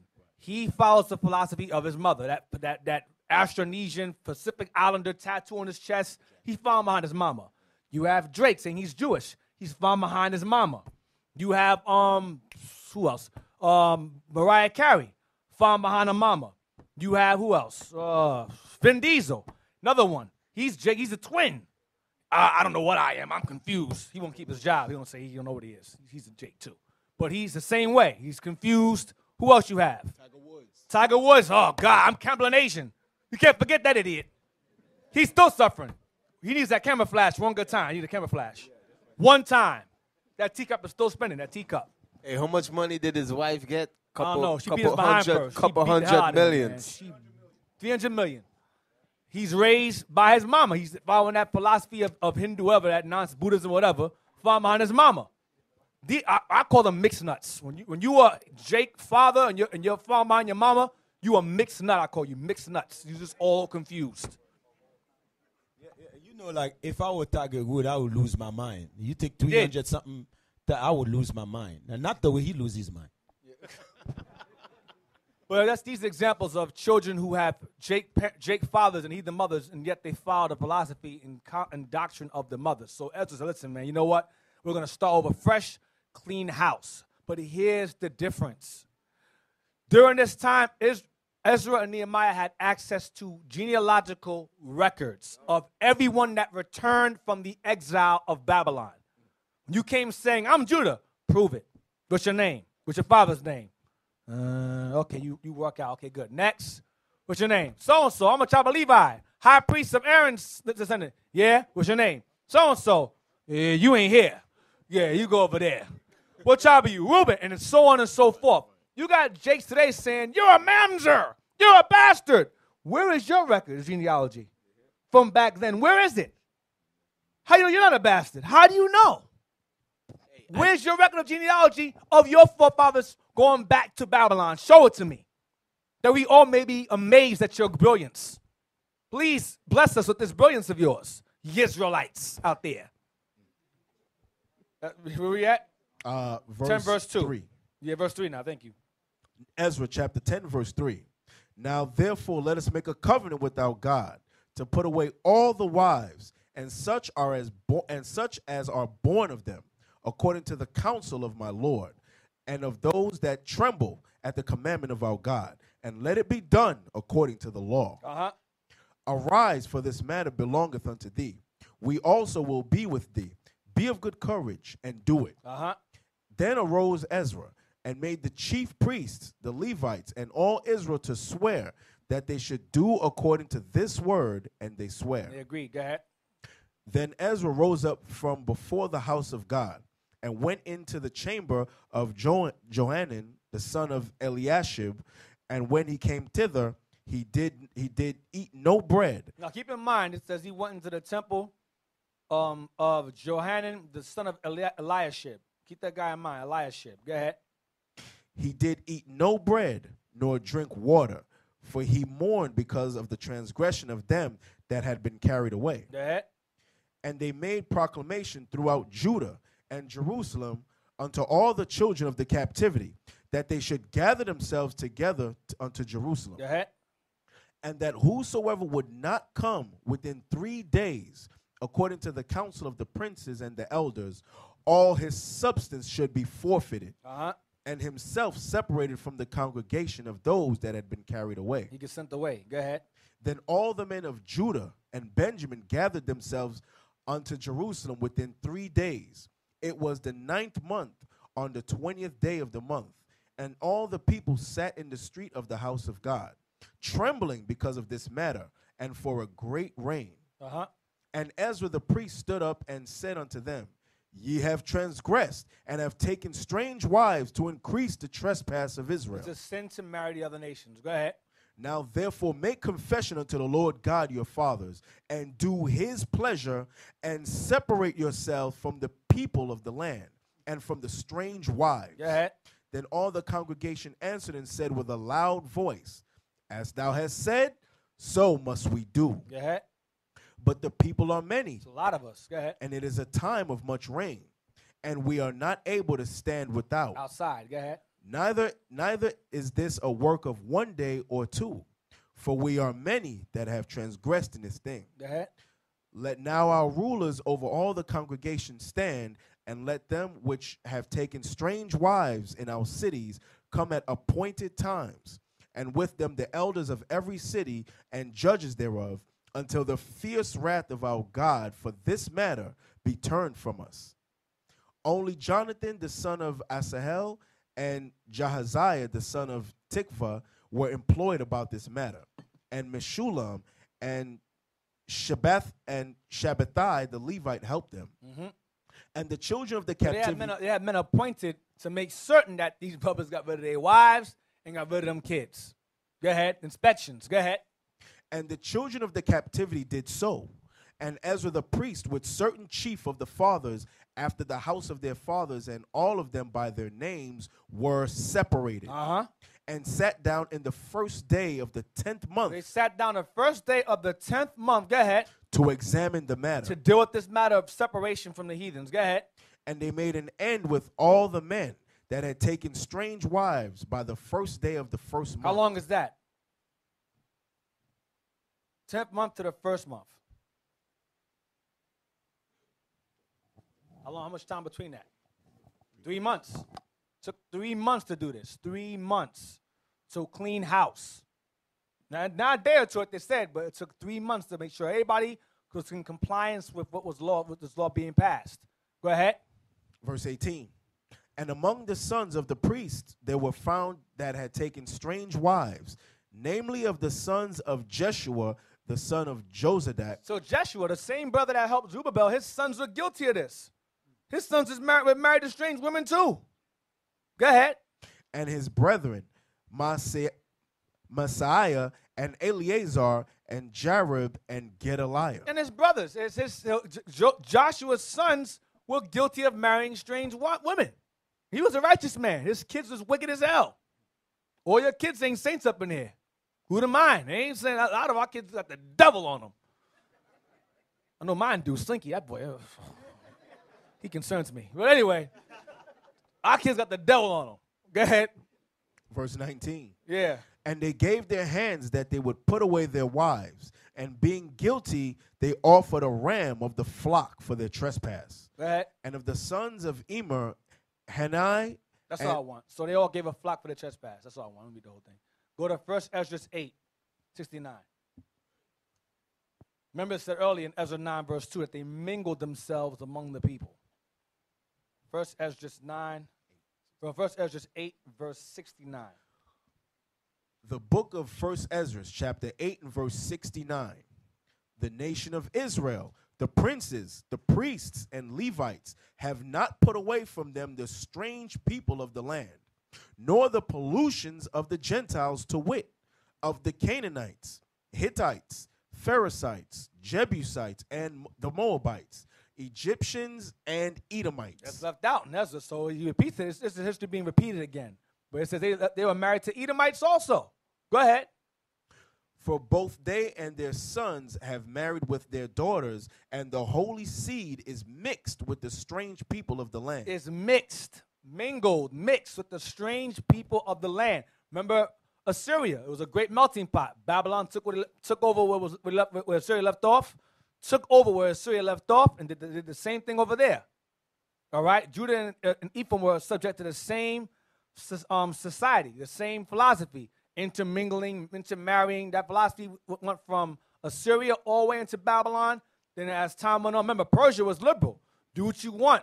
Same thing went that time. The Greeks, same thing. As long as you become a Greek, do as the Greeks do. Rome, same thing. Until present, that doctrine of all becoming one, has been around for ages. The book of 1 Ezra, chapter 8 and verse 70. For both they and their sons have married with their daughters, and the holy seed is mixed with the strange people of the land. I mean, the nation, not sperm, the nation itself has mingled themselves with the people of the land. The men and women mingled themselves by intermarrying with the nations. That's what it means by the holy seed is mixed. Go ahead. And from the beginning of this matter, the rulers and the great men have been partakers of this iniquity. Now let's get the book I have. Use this all the time, one of my favorites. Ancient American Indians. I want the conclusion of the book.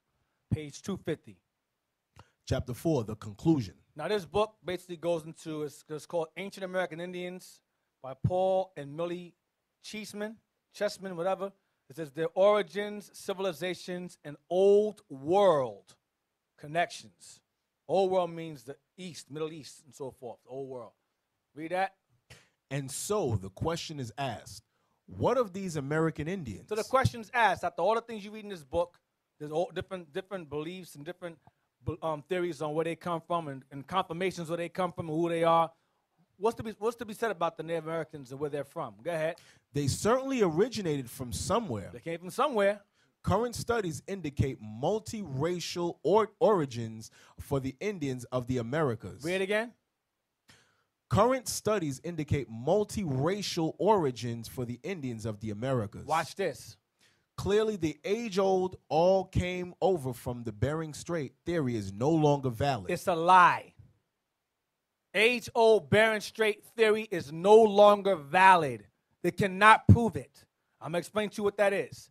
The Bering Strait is basically what they believe to have been an ice bridge that formed during the Ice Age or glacial era that formed between Europe and the Americas, in which the Native Americans somehow in the freezing cold, minus temperatures, below 30 degrees, below zero, they somehow walked across this land bridge that is not there anymore and got to this side of the world. That was formed 40,000 years ago. Then 40 turned to 30, 30 turned to 20, 20 turned to 10, and now it's just, we don't know.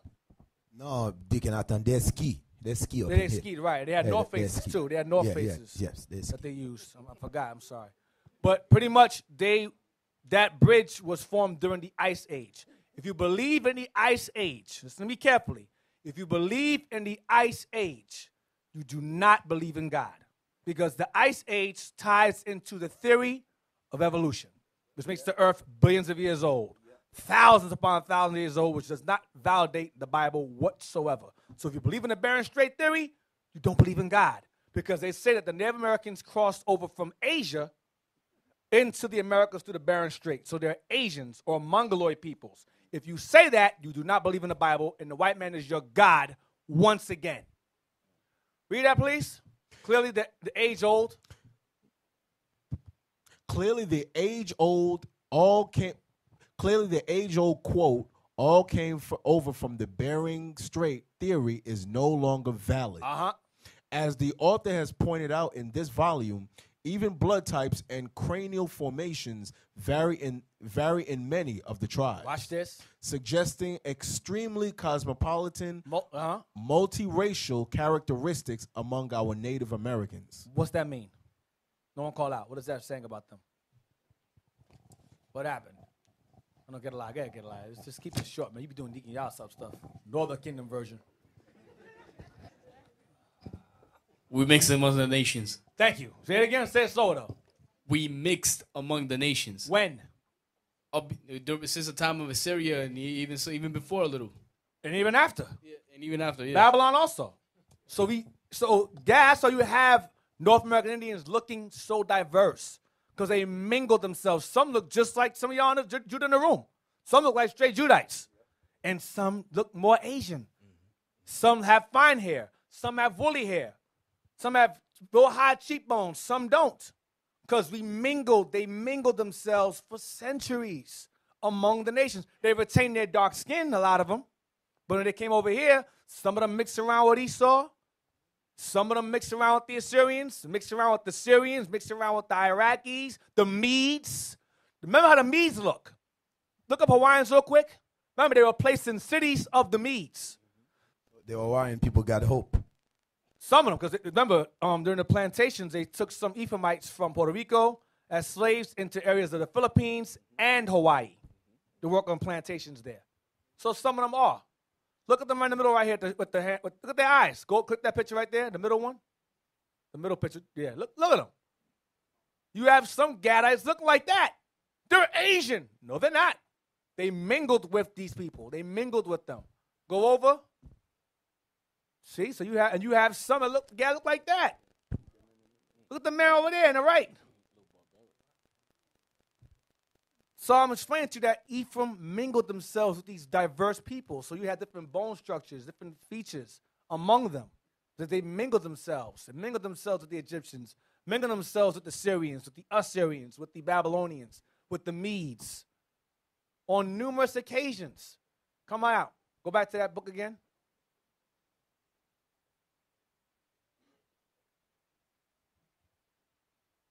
It says, as the author has pointed out in this volume, even blood types and cranial formations vary in many of the tribes, suggesting extremely cosmopolitan means multicultural or racial. Multiracial characteristics, meaning their features, among our Native Americans. Because in the book told you that they were keeping Israelite customs, but they had different features, diverse features, because they mingled themselves among the people. And I've done so for many times. Remember, as Judah, we cleaned house. We started over fresh. Ephraim didn't start fresh. They remained like that. Then came over here looking like that. And brought some of those customs over here. And the reason why we was able to start fresh is because we had records. Right. We had records. That's why when you go into Christ now, what Christ said, let the wheat and the tear grow together. Yep. Because we ain't got no records today to say, you know what, this brother looks suspect. What's your genealogy, man? Who's your father? What father you come? What's your forefather's name? Right, you can go You understand? So no, you go and trace it back, and you could tell me I came from so and so. I'm from the tribe of Ephraim. My father was so and so, and we go in the book and we like, look, okay, you good. So we can't do that. That's why Christ said, let the wheat and the tear grow together. You understand? And in the end, the angel is going to separate some of y'all. Going to separate y'all. Some of y'all might be heathen thinking you're Israel. And you know what gonna make you a heathen, and you gonna know it deep inside you a heathen? If you breaking God's laws. You understand? If you don't because remember what the scripture say, if you marry a heathen, he said that heathen gonna take you away from serving the Lord. So you brothers that marry sisters, you questioning, I wonder if she Israel. I don't know. She says she might be Israel. If she pulling you away from God's laws, guess what? She a heathen. Same thing with the brothers that marry sisters. If the brother pulling you sister, you marry a brother, and he pulling you away from God's laws, guess what? He might be a heathen. You understand? So that's a test. That's a test you could give a brother today or a sister. Yeah, because many of our brothers that go through that, either it's 3 tribes. They say their sister is Ephraim. Nah, Manasseh. Nah, what's the other side? Benjamin. Yeah, Benjamin. Asher. You know what I mean? But they never say Levi for some reason. You understand? Oh, man. So what's happening is this doctrine is being led by two types of people. You have Afrocentric Israelites, and you have the Jake women primarily that have a hatred for sisters who don't have the same hair as them, because their hair is finer than theirs. They go, oh, you want to marry her because she got fine hair. Her hair ain't really like mine. You hate yourself. They ain't Jake. That's what it's coming. It's a low self-esteem doctrine. And dumb men supporting it. Yeah, sis, they hate their people. Yeah. That ain't the case. Our people are diverse in features. Diverse. We have 5 different mothers. People don't understand that. What did Jacob's wives look like? Rachel was his people. Leah was his people. And they had 2 heathen maidservants he laid with. Well, how they look? They might have had chinky eyes. You don't know how they looked. They might have had fine hair. We don't know. 5 different mothers if you include Joseph's wife. 5 different mothers. Yeah, perfect example, Esther. She Esther, passed as a yeah, it's coming up. Yeah. That's all right. I'm going to get that right now. Deacon. Yeah. Say something real quick. Like, if you look at Levi and Issachar, they got the same mom, but they look totally different. You know, but they got the same mom when you trace it back. You got some Issachar that passed the straight like Judah. A lot of them. And some, so remember, remnants of Ephraim returned with Judah during exile and stay with us. And those are the ones that retained themselves. The ones that remained scattered abroad and came over here, they're diverse. It's diverse features. There's multiracial cultural features among the people on this side of the world. No, Nehemiah 9. We didn't read this. The book of Nehemiah, chapter 9 and verse 1. Yep. Now in the 24th day of this month, the children of Israel were assembled with fasting and with sackcloths and earth upon them. And the seed of Israel separated themselves from all strangers. Because Ezra and Nehemiah were on the same time. They were contemporaries. They were on the same exact time. Nehemiah was the physical advisor. Ezra was the spiritual advisor of the people. Go ahead. And stood and confessed their sins and the iniquities of their fathers. We're going to jump to chapter 10, verse 28. Nehemiah chapter 10 and verse 28.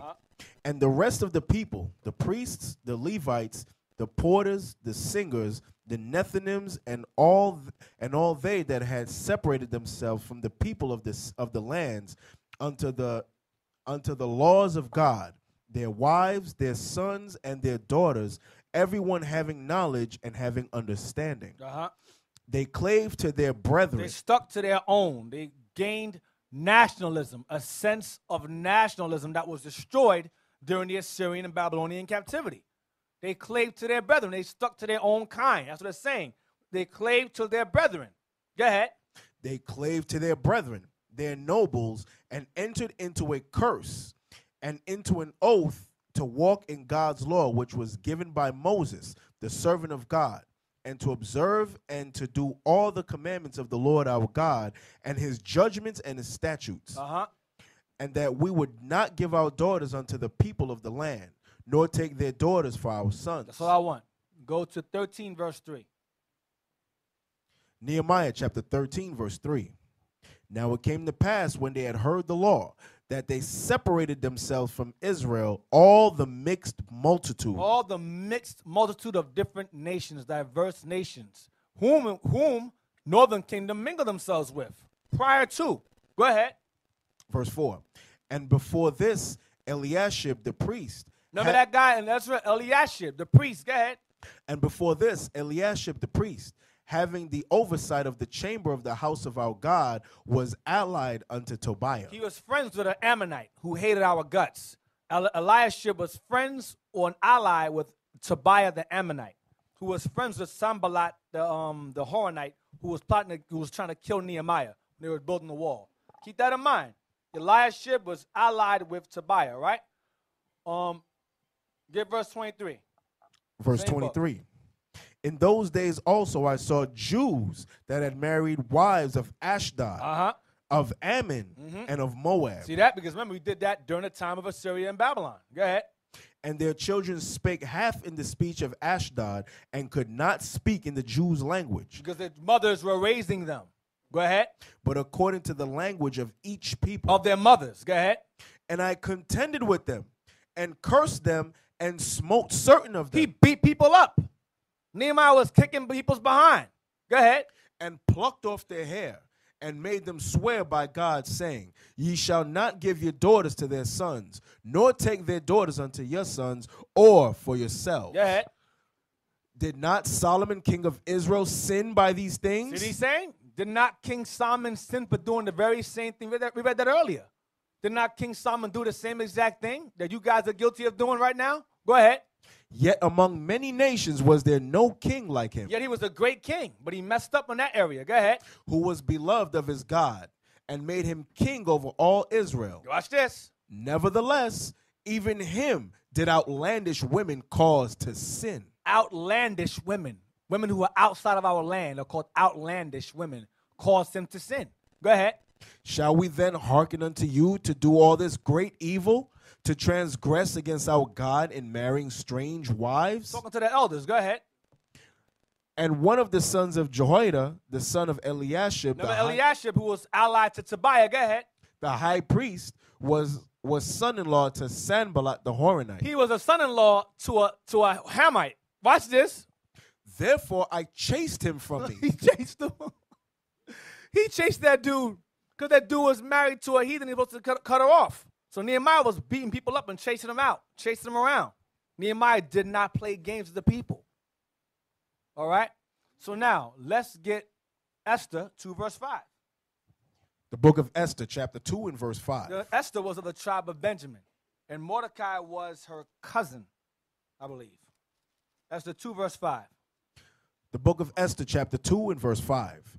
Now in Shushan the palace, there was a certain Jew whose name was Mordecai, the son of Jair, the son of Shimei, the son of Kish, a Benjamite. Watch this.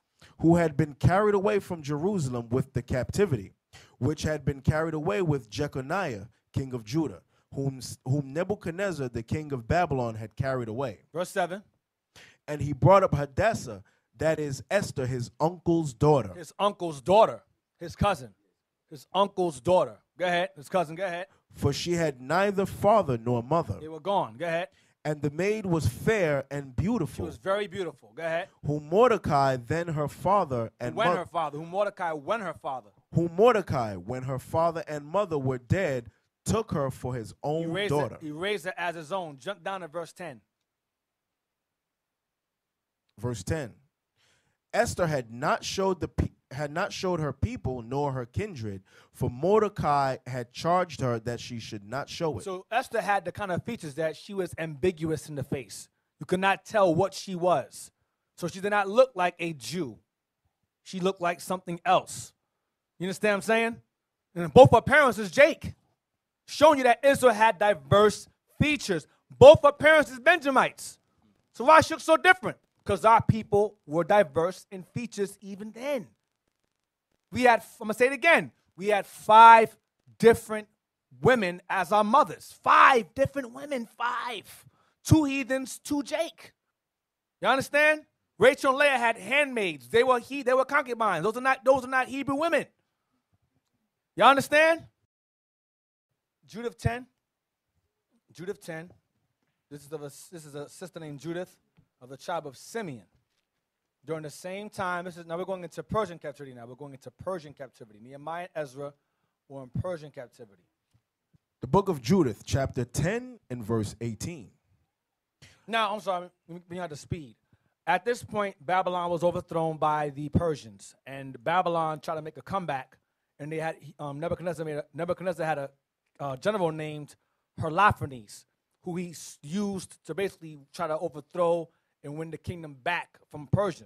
So at this point, Judith was sent to speak to Holofernes, and she eventually kills him. But she was sent to speak to Holofernes, the general, the Babylonian king's general. All right, and let's see what he says. When she walks into the camp among the heathens to visit this heathen general, watch what they say about her. Verse 18. The book of Judith, chapter 10 and verse 18. Then was there a concourse throughout all the camp, for her coming was noised among the tents. They saw Judith coming through the camp. Go ahead.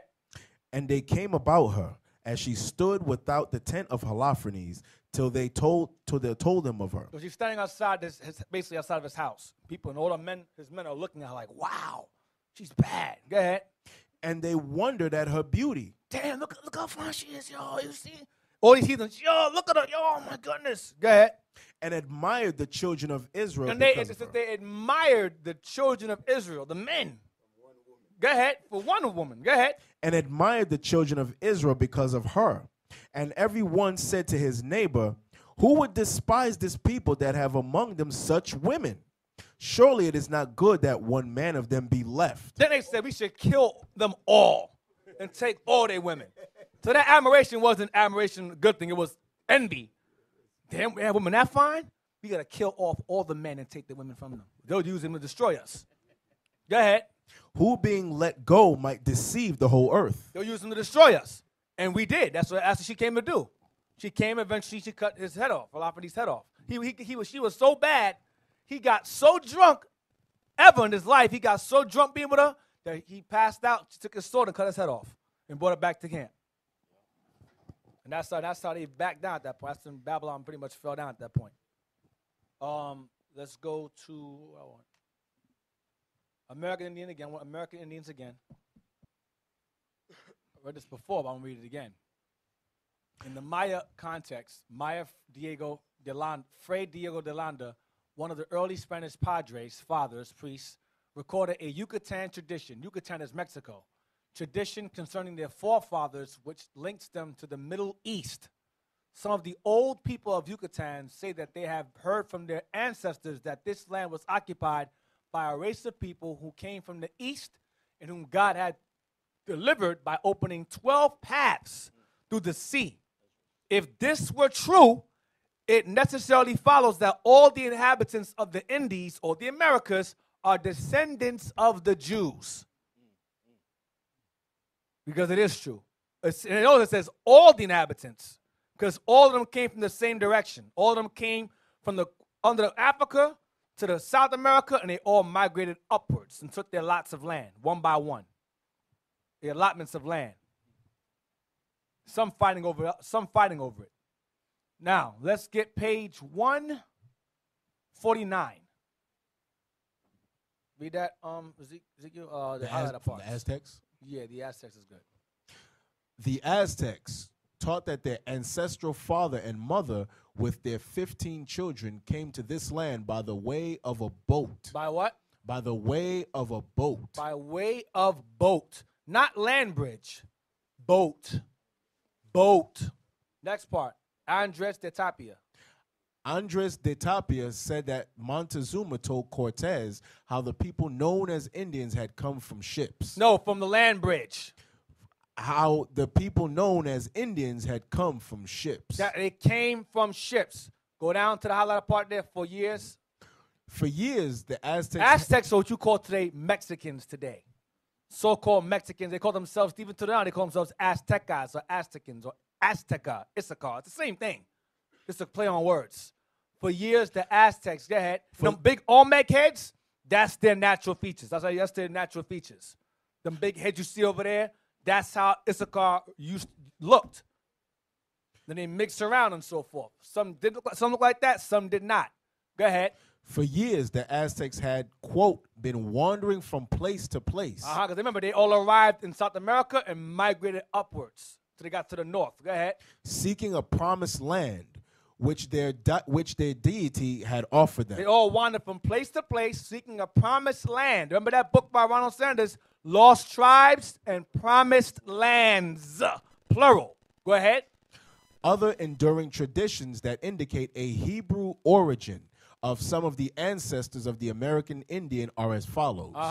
In this history, the Indian of the Mississippi, Dupratz, says that the old Indian chief who kept the temple told him that his race came from the south and west, indicating Mexico and the southern region, and that they were driven into this land.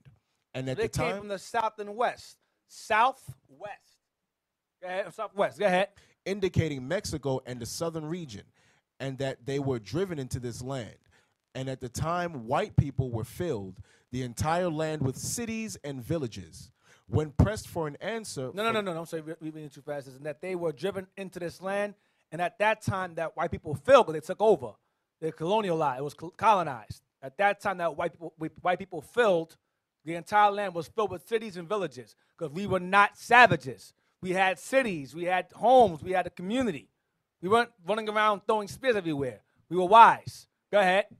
When pressed for an answer from where his people originally came, watch this. He said that they did not know, but that their most ancient speech, presumably, says the author, their most ancient legend, says their fathers came from where the sun rises. Stop. Where does the sun rise from? The east. The east. Go ahead. That they were a long time on their journey. That they were on a long time of this trip from the east over to the west. Go ahead. And were on the point of perishing in their journey. Because there was a year and a half on a ship. Go ahead. The Indian further claimed that they reached this land without any effort on their part. How? Go ahead. Implying that some power other than their own brought them. Go ahead. Brought them. Go to the next page. Okay, that's it. Well, it brought them there. That's what it says. Brought them there. I mean, remember it said in Esdras, the Most High showed signs for them. 2nd Esdras 13, y'all remember that? That's what it's saying. It's confirming. They're confirming 2nd Esdras that Columbus used to know that people are over here. And he was not looking for Chinese people because he had people on the ship, Israelites on the ship that translated into Hebrew. Why would you bring a Hebrew translator to go to China? That just sounds asinine. They're going to die in the process then. We're going to go to, what else I want? 170. Native Americans telling you they come from the East. Their forefathers is Israelites, but we're still confused. In his own writings. In his own writings, Dr. Cyrus Gordon elaborates on a stone found in Paraíba, Brazil in 1872. He found this ancient stone in Brazil, Paraíba in 1872. Go down. The next highlighted part.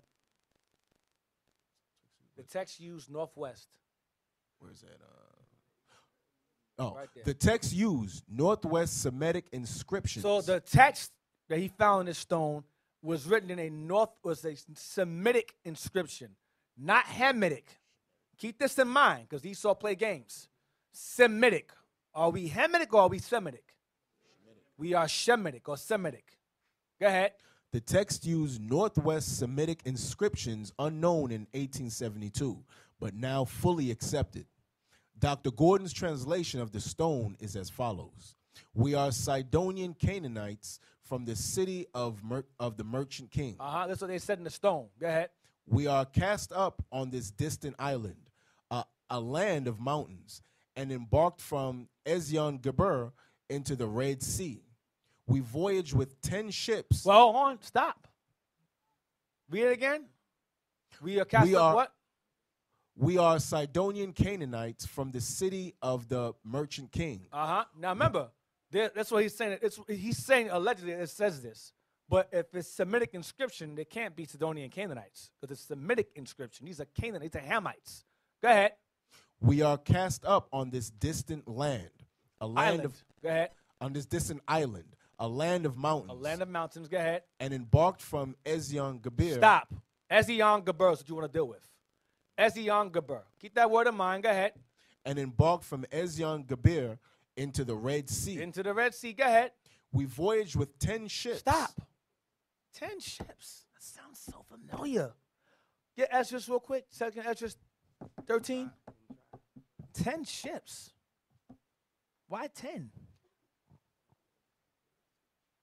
2nd Esdras 13. Know what I want? 40. The book of 2nd Esdras, chapter 13, verse 40. Those are the 10 tribes. Those are the what? Those are the 10 tribes. The what? The 10 tribes. Go ahead. Which were carried away prisoners out of their own land in the time of Hosea the king. 10 consists of, and you include Dan. It makes it 10. 10. Go ahead. Whom Salmanassar, the king of Assyria, led away captive, and he carried them over the waters. And so came they into another land. Go ahead. But they took this counsel among themselves, that they would leave the multitude of the heathen and go forth into a further country where never mankind dwelt. Where never mankind resided or lived. Go ahead. That they might there That they might there in that land where never mankind dwelt do what? Keep their statutes, which they never kept in their own land. Samaria. Go ahead. And they entered into Euphrates by the narrow passages of the river. For the Most High then showed signs for them, and held still the flood till they were passed over. For through that country there was a great way to go, namely of a year and a half, and the same region is called Arsareth. Now this is during the time of the Persian captivity. They gained liberty to do this during the Persian captivity, right? Keep reading. Now this says Ezion-Geber. This is two different groups that left. Read that. and embarked from Ezyon-Geber into the Red Sea. Watch this. We voyaged with 10 ships and were at sea together 2 years around Africa. 2 years it took them to go around Africa from this area. From Ezyon-Geber, it took them 2 years. But this says 1.5 years. So from leaving from the Euphrates, I'm going to show you the map. I have the map in my book. I'm going to show it to you. Go ahead. So we have come here. So we have come here. Go ahead. 12 men, 3 women, into island of iron. They call this place Brazil. They call Brazil the island of iron. Go ahead. Dr. Gordon believes the voyage began in 534 BC and ended in Brazil in 531 BC. So Dr. Gordon believes the voyage they took to get over there was in 534 BC. Who knows what year the Persian Empire started? Who knows? Don't call out. Who has an idea? Anyone have an idea? Want to take a shot at it? Yeah.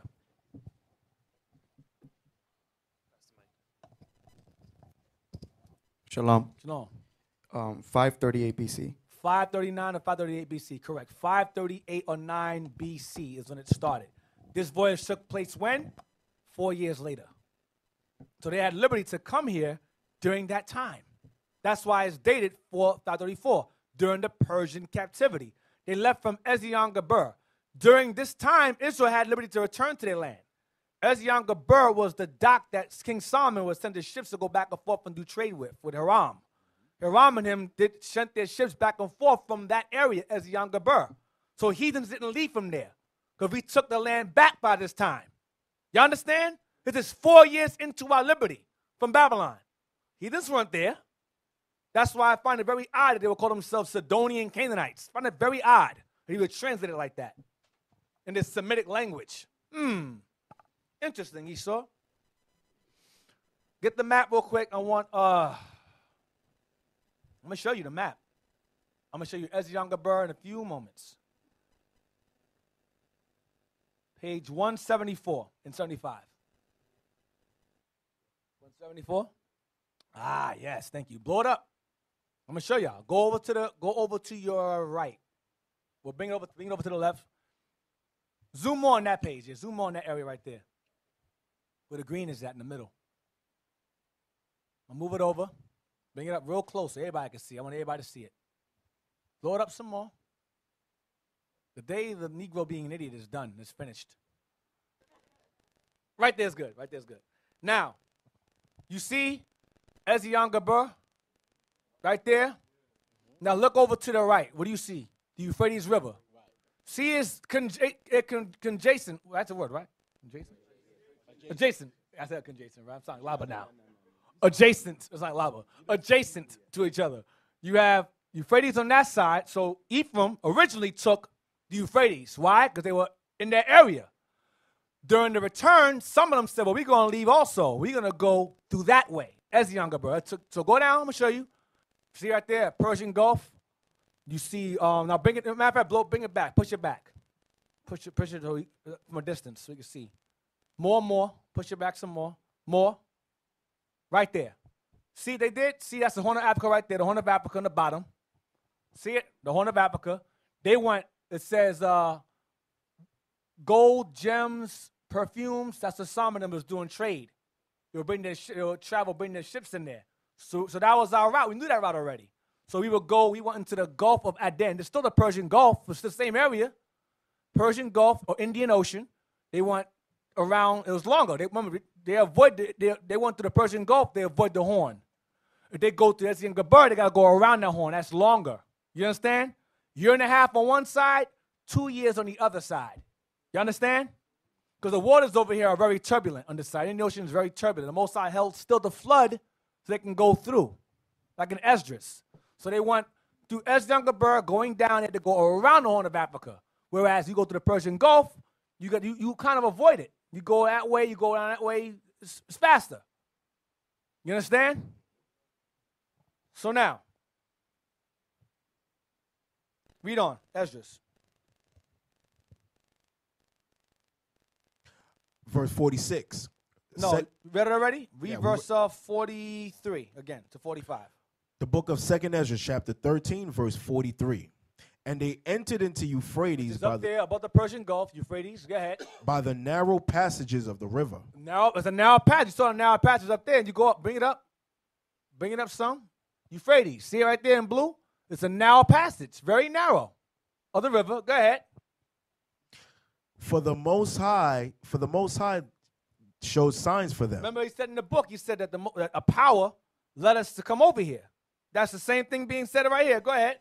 For the Most High then showed signs for them and held still the flood till they were passed over. Do what? Do that turbulent ocean right there, Persian Gulf, Indian Ocean. Go ahead. For through that country there was a way to go. Through that country, around this country was a great way to go. Go ahead. Namely, of a year and a half. Uh-huh. And the same region is called Arsareth. The same region we know of today as America was called Arsareth. Arsareth. Go back to that book now. American Indians. So we start from Dr. Gordon believes. So we have come here. Start from there. So we have come here, 12 men and 3 women into, quote, island of iron. So they call Brazil the island of iron. Go ahead. Dr. Gordon believes the voyage began in 534 BC and ended in Brazil in 531 BC. Go back. Go up to the next page, 171. Bring it up. Right there. It is interesting to note the word for iron in most Semitic languages. In most what? In most Semitic languages. Semitic languages. Go ahead. Is barzel. Barzel. Go ahead. Which is a Hebrew word. Dr. Gordon then comments. Uh-huh. We can, however, say that no country in the world merits the name Brazil, iron, more than Brazil, whose chief resource is still iron. Indeed, it is reported that 25% of the world's known iron reserves are in the Brazilian province of Minas Gerais. Give me the prophecy of Asher, please. The prophecy of Asher. Ezekiel, know what I want. Ezekiel, know what I want? Genesis 49. So why is Brazil called Brazil? The book of Genesis, chapter 49 and verse 20. Yep. Out of Asher his bread shall be fat, and shall yield royal dainties. That isn't it. 33. Deuteronomy 33. That's good too. That's the resources also. That's what I want. 33.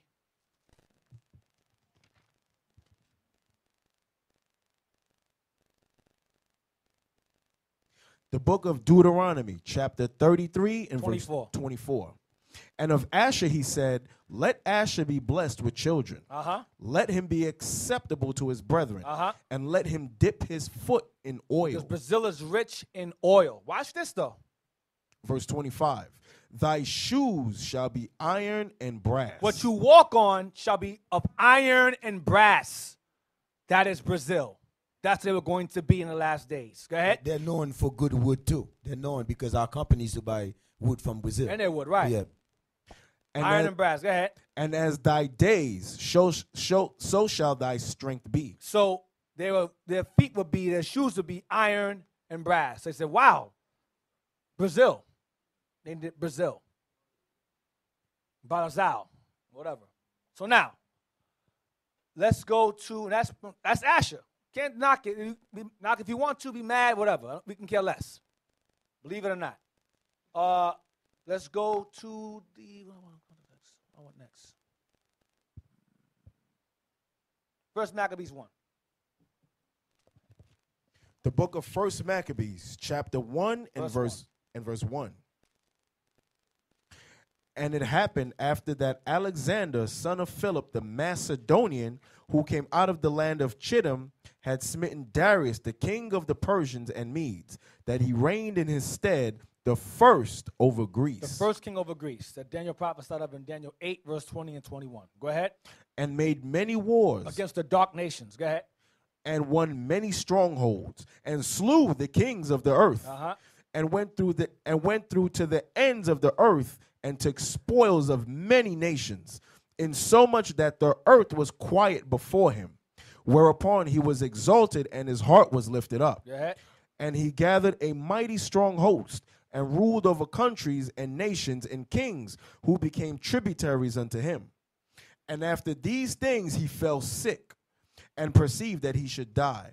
Wherefore he called his servants, such as were honorable, and had been brought up with him from his youth, and parted his kingdom among them while he was yet alive. His 4 generals. Go ahead. Which will be who? You had Ptolemy, Cassander, Lysimachus, and Seleucus. Right? Those are the 4. Go ahead. So Alexander reigned 12 years and then died. Stop right there. Let's go to Babylon Timbuktu. I want page 83. This is the book by Babylon Timbuktu by Rudolph R. Windsor. Very good book. All right? Very good book. Especially regarding our history. Read that. The North African black Jews. So this is done with Israelites that resided eventually in North Africa. Keep that in mind. Go ahead. In the year 331, that Alexander the Great defeated the Persian emperor Darius at the Battle of Gargamella. Darius III. We just read that in 1 Maccabees 1:1. We just read that. Go ahead. Incorrectly spelled Arbella.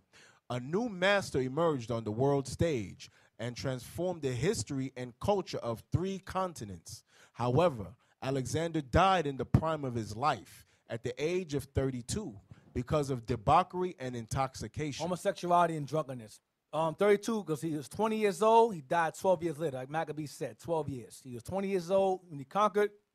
Vidi Vici. He came, he saw, he conquered. Yes, 12 years, he dropped dead from gayness. Continue. Before the death of Alexander, his desire was to establish a Eurasian state. His scheme was to amalgamate. That means to mix. It goes back to Assyria. Mix everyone together. A conglomerate of everybody together. Go ahead. His scheme was to amalgamate the Greeks with the Asians. Asians means the Easterns, the Orients, people of the East. We're East. We're from the Middle East. We're Asians, so to speak. Go ahead. This was implemented by the widespread marriage of his troops with the colored women of the East. Now you know why you have East Indians, light-skinned, Ethiopians, light-skinned, Arabs, light-skinned. You okay? That's why you have these light-skinned nations who got lighter because of the mixing with the Greeks. Arabs who became Turks, Islamic Turks, that's white people mixed with Arabs. Same thing, or Romans, same thing. Go ahead. Most of his troops remained in the subjugated countries and became absorbed into the native population. Mingle themselves. Go ahead. After the death of Alexander. That's all I want. That's all I want. Population. That's all I want. Now, let's go back to Maccabees again. Chapter 1, we're going to be verse 41. The book of 1 Maccabees, chapter 1 and verse 41. Moreover, King Antiochus wrote to his whole kingdom that all should be one people. Same as the Assyrians. Go ahead. And everyone should leave his laws. So all the heathen agreed according to the commandment of the king. It's like it did in Assyria. Go ahead. Yea, many also of the Israelites consented to his religion and sacrificed unto idols and profaned the Sabbath. For the king had sent letters by messengers unto Jerusalem and to the cities of Judah, that they should follow the strange laws of the land, and forbid burnt offerings and sacrifice and drink offerings in the temple, and that they should profane the Sabbaths and festival days, and pollute the sanctuary and holy people, set up altars and groves and chapels of idols, and sacrifice swine's flesh and unclean beasts. That they should also leave their children uncircumcised, and make their souls abominable with all manner of uncleanness and profanation, to the end that they might forget the law. And lose all sense of nationalism. Same exact thing being done again. Go ahead. And change all the ordinances. And whosoever would not do according to the commandment of the king, he said he should die. It was done against our will. So that was a law against us, against our will. Now go back to page 83 again. Read after the death of Alexander. Right there is good. No, go back where you was at. You was just there. Right there. After the death of, read that. After the death of Alexander, his vast empire was divided among his generals. His 4 generals. We read that earlier. Go ahead. Ptolemy received Egypt, and Seleucus received Asia. Out of Seleucus came Antiochus. Go ahead. As time elapsed, there was constant war between these 2 dynasties. By the year 198 BC, The descendants of General Seleucus had their capital in Syria, just north of Palestine. In this same year, the Seleucid dynasty in Syria compelled Egypt to give up Palestine, the land of the Jews. The king of Syria at this time was Antiochus III. That's Antiochus the Great. Go ahead. When Antiochus IV... That's Epiphanes. Antiochus IV is Epiphanes. God manifested on earth, the nutcase. This guy was a demon. Go ahead. When Antiochus IV usurped the throne in Syria, 175 to 163 BC, Yep. he entertained the thought of uniting Alexander's empire. This meant the conquest of Egypt. Conquering Ptolemy. Go ahead. However, the province that bordered on Egypt was Palestine, which stood in his way. Because it's right there. It's their neighbors. Go ahead.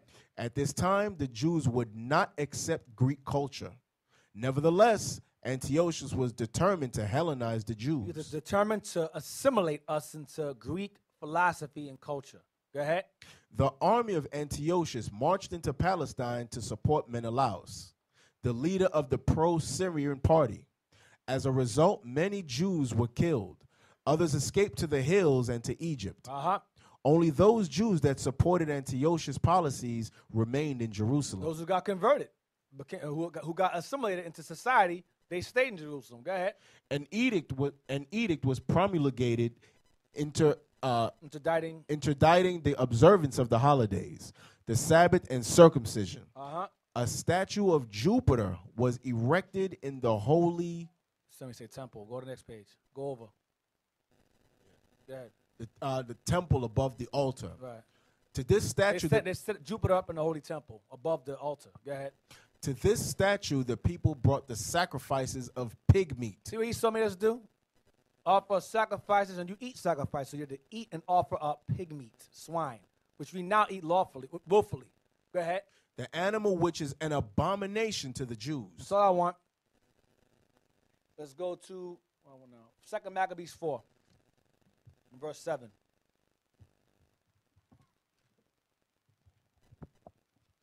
The book of 2 Maccabees, chapter 4 and verse 7. But after the death of Seleucus, when Antiochus called Epiphanes took the kingdom, Jason, the brother of Onias, labored underhand to be high priest, promising unto the king by intercession 303 talents of silver. So you have this guy named Jason, brother of a high priest named Onias, Levite. This guy was a straight-up master of the coons. And he wanted to be the high priest, and he sold his soul among the souls of his own people to gain that position over his brother. Read again. But after the death of Seleucus, when Antiochus called Epiphanes the fourth, go ahead, took the kingdom, Jason, the brother of Onias, labored underhand to be high priest, go ahead, promising unto the king by intercession 303 talents of silver, and of another revenue 80 talents. Beside this, he promised to assign 150 more, if he might have license to set him up a place for exercise and for the training up of youth in the fashions of the heathen. That's sports. Go ahead. And to write them of Jerusalem by the name of Antiochians. That'd be your Jets, that'd be your Bulls, that'd be your Wizards. That's what that is. Olympics winners, that's what that is. Go ahead. Which when the king had granted and he gotten into his hand the rule, he forthwith brought his own nation to the Greekish fashion. He hated himself and his own people too. Go ahead. And the royal privileges granted of special favor to the Jews by the means of John, the father of Eupolemus, who went ambassador to Rome for amity and aid, he took away, and putting down the governments which were according to the law, he brought up new customs against the law. New customs or against the law. Greek customs were against our laws. Go ahead. He brought them up. Jason, go ahead. For he built gladly a place of exercise, a gym. Go ahead, under the tower itself, and brought the chief young men under his subjection and made them wear a hat. Made the young men athletes and made them wear a hat. That hat would be what you see the Flash wear. That hat of Hermes is a hat, a flat cap, like a yarmulke with wings on the side. That's the hat that they wore. Go ahead. Now such was the height of Greek fashions and increase of heathenish manners. So we begin to dress like the Greeks. We begin to behave and speak like the Greeks. That's the Greekish manners, heathenish manners. And follow their philosophies, the homosexuality came in. All of that came in. The pedophilia came in. All of that was introduced. Eating of pork came in. That's the heathenish fashions, heathenish manners. Go ahead. Through the exceeding profaneness of Jason, that ungodly wretch and no high priest, Go ahead. that the priest had no courage to serve any more at the altar, Because they became what? Assimilated into heathen culture. Go ahead. but despising the temple and neglecting the sacrifices, hastened to be partakers of the unlawful allowance in the place of exercise, after the game of discus called them forth. After the game of discus shown, it says called them forth. It said, so they would take, they'll be butt naked, take the big old disc and spin around in a circle and throw it as hard as they can. That's what they were doing back then. They do it now. Discus. Go ahead. Not setting by the honors of their fathers, Forgetting their forefathers, King David, King Solomon, Hezekiah. The hell with Isaiah. The hell with them. Go ahead. but liking the glory of the Grecians best of all, Loving the white man more than anything else. Go ahead. by reason whereof sore calamity came upon them, for they had them to be their enemies and avengers. We were under the Greek rule for our sins. They were our enemies and avengers against us for breaking God's laws. But we begin to lose sight of that. Go ahead. Whose custom they followed so earnestly, Whose custom we begin to follow so earnestly, diligently. Go ahead. and unto whom they desired to be like in all things. We turned into white people. Spiritually, mentally, we turned into them. That's all. Whatever they say is truth. The Native Americans are Mongols, Mongoloids, ran straight. Yeah. The earth is flat. Yeah. The earth is billions of years old. Yeah. Where's the evidence? The white man said it. It's the same mind. It's the same slave mind. They're admiring them best of all. The assimilation, once again. Go back to go to page 123 in Babylon Timbuktu. In the same folder. Like the black Jews in America, Like us now in America, go ahead. some of the Jews of Guinea Of Africa, go ahead. don't remember their original nationality. Go ahead. This deplorable ignorance This deplorable ignorance is a result of what? is attributed to various causes. Let's see what they are. The fall of Go ahead. One, the fall of the Hebrew kingdom. Southern and Northern Kingdom fell. That's one attribute. Two, the lack of communication with Jewish educational We lost centers. our teachers. Three, intense persecution and the deliberate blotting out of the mind of their true nationality. Read 3 again.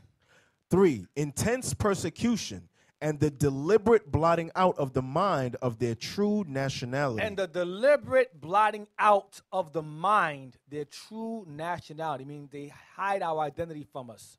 Hid it from us. Hidden ones. Go ahead. Thus, Nahum Slotes said this about the Islamized Jews he met. Quote, in most cases, these Hebrews by race and Muslim men by faith seek to hide their origin. Which are people who are Muslim in name but not in action. They were fake Muslims. But they converted to Islam to survive from being enslaved and being sold in slavery. So they were Muslim in name but not in their actions. Go ahead. Which had become a burden to them. In another example, the persecution of the black Jews in Portugal, Spanish Inquisition, go ahead, was so ruthless and frequent that Cecil Roth tells us the Jews did not divulge to their children the secret of their religion until they had attained the age of reason. They told their kids what they were until they got older. They were scared. Go ahead.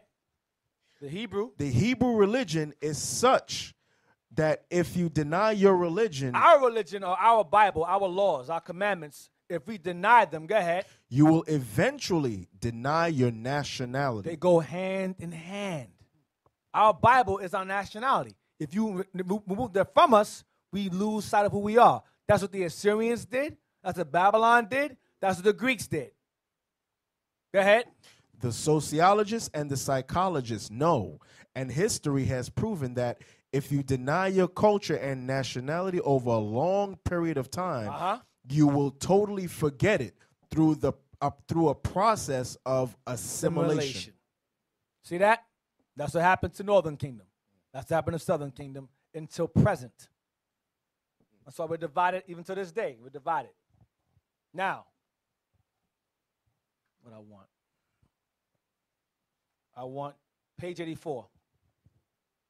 Right there under the first paragraph. It says pig meat laws because of this religious persecution. Yep, Okay, right there. I see. Because of this religious persecution, the legitimate high priest, Onias III, You read about him earlier. That's Jason's brother. Go ahead. and many other Jews fled into African countries. Where we fleeing to? Into African countries such as Egypt, Which is close by. Ethiopia, Cyrenaica, Libya. Throughout the last 2,500 years, the main factors that have contributed to the social migration of the Jews were wars, religious persecution, and commerce. Business. Go ahead. All these factors were operating and gave rise to the African Jewish population. That's how a majority of us end up in Africa. Through these factors. Persecution, war, and business. Let's go to page 106, Psalms 106, verse 34. So through the Greeks, we began to assimilate, and we lost sight of our culture and our nationality in the process. That's why Paul called us Greeks and Gentiles in the New Testament. The book of Psalms, chapter 106 and verse 34. They did not destroy the nations concerning whom the Lord commanded them, During Moses' time. Go ahead. but were mingled among the heathen and learned their works. And they served their idols, which were a snare unto them. So it says we mingled ourselves among the heathen and learned their works. That's the process of assimilation. Eating the pork, playing the sports, becoming Assyrians, falling behind the cultural melting pot. It's the same exact thing. Envying the oppressor and choosing his ways. That's what we did. Let's go to Babylon Timbuktu again, page 28. So remember that page was about North African Jews. Remember that? It said on top of the page. Page 28, North African Jews.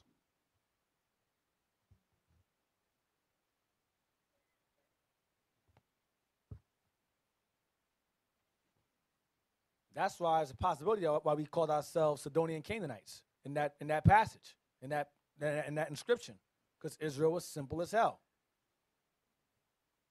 28. The Phoenicians spoke a Hamitic Semitic language, so closely allied to the Hebrew that the Phoenician and Hebrew, through different dialects, may practically be regarded as the same language. So the languages they spoke were similar, but there was different dialects. So they could tell the difference between Hamitic and Semitic. That's how we know that the people that wrote in Brazil, that was Semitic. That was not Hamitic. It was not a mixture of both. It was pure Semitic. Go down. Down there, highlight a part right there, the Phoenicians. The Phoenicians established a colony in North Africa called... Because when Israel conquered the promised land, Canaan, we pushed them out of Tyre and Sidon. We pushed them out of there. Read it again. The Phoenicians established a colony in North Africa called Carthage. And they, the Carthaginians, also considered themselves... Always considered themselves Canaanites. Because they were, originally. Go down. These Canaanites or Africans were driven out of the land of Canaan by Joshua. See? That's how they ended up in Africa. We pushed them out. That's all I want. I want you to get page, let's see, 28. Get 29. The city of Carthage was called, quote, the Queen of the Sea. The Carthaginians controlled the commerce in the Mediterranean Sea. Remember David and Solomon dealt with Hiram. They dealt with they did trade and business. And that continued. Go ahead. A new nation emerged in the peninsula of Italy. I'm sorry, they did business when they were actually in their land. When they were actually in that land. And then when they moved out of Tyre and Sidon, when they were forced out, that's when they ended up doing the same thing in Africa, same thing, North Africa. Go ahead.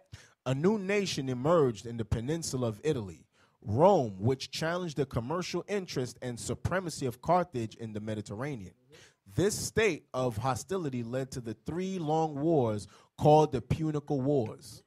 The First Punic War was in the years 264 to 241 BC. That's those three of them. That's the first one. Took place during that time. Go ahead. Mostly naval battles which Italy won. Uh-huh. The second So Punic Rome won wars on the sea. Rome won the wars on the sea, but we won the land wars. The wars on land, we won most. Go ahead.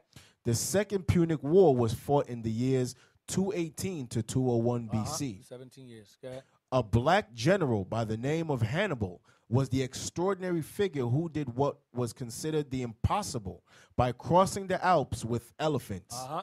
In Italy, he was victorious over the Romans. He was very resourceful and crafty.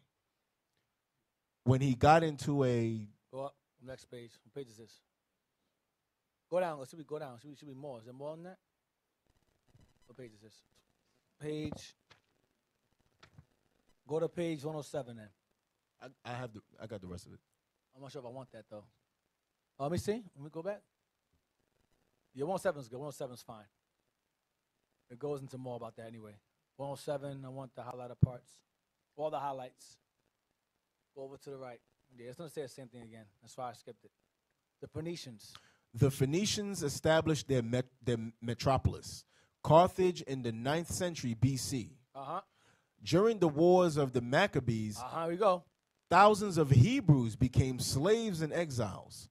Ptolemy Letharius captured 10,000 slaves from the region of the Sea of Galilee. The kings of Egypt. During the Punic No, Wars, the kings of Egypt. I want the kings of the Egypt. kings of Egypt, Psamtik I and Psamtik II used Israelite garrisons on the Egyptian borders near Libya. When we fled there too, Cyrenaica. Go ahead. The wars with Rome compelled hundreds of thousands more to escape into North Africa. So the wars with Rome compelled more of us to flee into areas of North Africa where Israel was. Read that right there. During Punic Wars? During the Punic Wars and after, North Africa contained a large Hebrew population. This Hebrew population made converts and intermarried with the Canaanites and the native Africans. See what Israel does? See what Israel always ends up doing? We became the main population of Carthage, and so we in turn became Carthaginians. We basically became the majority, and the Canaanites, the Sidonians that were there, became the minority. They began to call us Phoenicians, or they called us Sidonians, or they called us Phoenicians. You understand? Phoenician is a Latin term for Canaanites. That's what it means. So palm, land of palm, or something like that, palm or whatever. Read that, city and language of Hannibal. Read that. The city and language of Hannibal. At the ruins of Carthage, archaeologists have found about 4,000 inscriptions in the ancient language of Canaan. Nahum Slouts says these inscriptions date from the time of the time of Nehemiah. That's during the time of Persian captivity. Of Simon the Just. Simon the Just was the father of Onias. That's Greek captivity. Of Hannibal and Hasdrubal. I think that's his brother. That's Rome. When Rome started to rise. Let me see what I want from there. The population. Jump down there. No, jump to it says, and this. We Hebrew writers. Go to population. That's too much. That's a waste of time. The population of Carthage was derived from Palestine, and its civilization was Hebraic in origin. Go ahead. Slouts is certain, after much research, that the language Hannibal spoke and in which he directed his troops was Hebrew. Go ahead. There is evidence that the Carthaginians possessed a high priesthood. See what we became? The Carthaginians. Remember, the original ones were Canaanites. Now we're called Carthaginians. Possessed they what? There is evidence that the Carthaginians possessed a high priesthood, and their ceremonies and sacrifices were similar to the rituals found in the book of Leviticus. Go ahead. According to some inscriptions, the Hebrew tribes of Asher and Zebulun were in Carthage from the foundation of the city. There you go. That's who was there. That's who was from the very beginning of the city. So when Ham went over there, Asher and Zebulun went and ran over there along with him. Go ahead. At the ruins of Carthage were excavated many inscriptions containing many Hebrew names, such as Joab, Joas, and Joel. The city of Tunis. Read that. The city of Tunis is said to be neither Arab nor European. Tunis is a Jewish city. Nowhere else does the Jew feel at home as he does in Tunis. Tunis is called Tunisia today. That's North Africa, right on the top. It's called Tunisia today. Go ahead.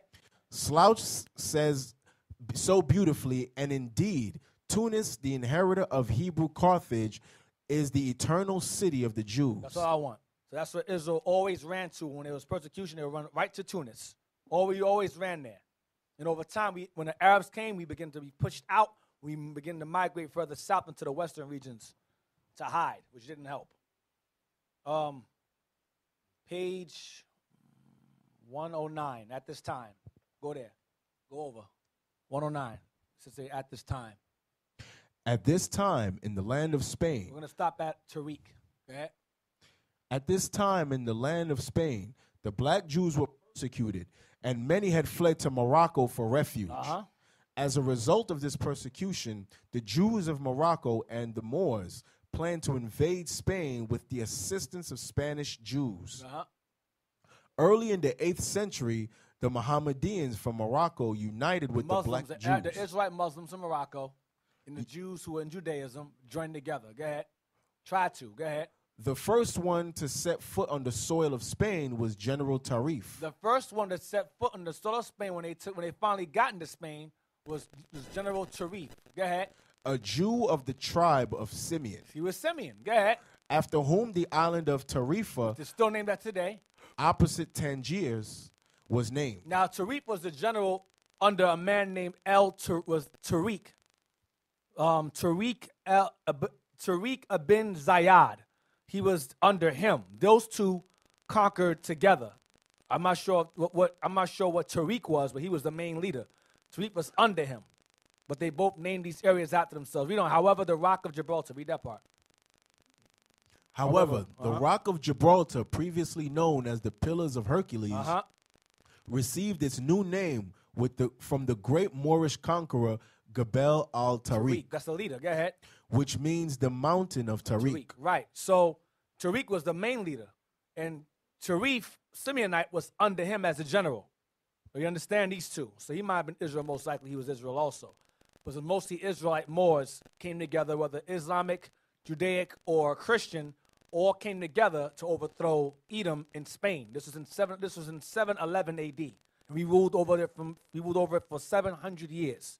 So you had a bunch of Spanish women up in Spain, and Jate men up in there, and hordes going up in there. Everything was going on. We having tea and eating crumpets and having crackers? No, it was laying with the women over there. Get page 55 of J. Rogers' book. Yeah. No Color Line. Nature Knows a Color Line book. On page 55, it's going to repeat this exact same history again, but he gives a more detailed description. Page 55. Yep. Read that. Chapter 5. Racial intermixture in Spain and Portugal. Remember, during this time of this is the Middle Ages. I'm giving y'all Middle Ages history now. This is kind of outside the Bible a little. So I'm going to try to stay within the range of common knowledge of Middle Ages. So no one goes, oh, I got a book that says something different. This is all common stuff. Read that. While white Vandals were pouring into Africa in the 4th and 5th centuries, Edomite barbarians. Go ahead. Africans continued to arrive in southern Europe, chiefly as slaves. But in 711 AD, they came in as conquerors. We took over. Go ahead. Crossing into Spain, they captured Gibraltar. We read earlier about El Tariq and El Tarif. Tarif and Tariq. Go ahead. And defeated the Goths. More Edomites. Go ahead. White Germanic invaders of 3 centuries earlier. Their commander, Tariq, a Negro, there you go, gave his name to Gibraltar, formerly Calpe. So he was Jake. Tariq. The Jake also. Go ahead. These Africans were Moors, sometimes called Arabs, because of their language. To the earlier Greeks, the Moors were, quote, a black or dark people. Moros. And to the Romans, Moros. So the Greeks called us Moros. The Romans called us Mortis. Go ahead. A black, woolly-haired people, known synonymously as Ethiops. Black-faced. Nigger. That's pronounced correctly. Go ahead. Nigger, Negro, and African. Because the Romans called the place Afra. It's a Latin word. African. Go ahead. Even as late as the 5th century A.D. Procopius, Roman historian, called the people of Morocco black. Because Jake fled there. I read that earlier. Go down. No, I don't want that. What do I want from there? Stop it black. That's it.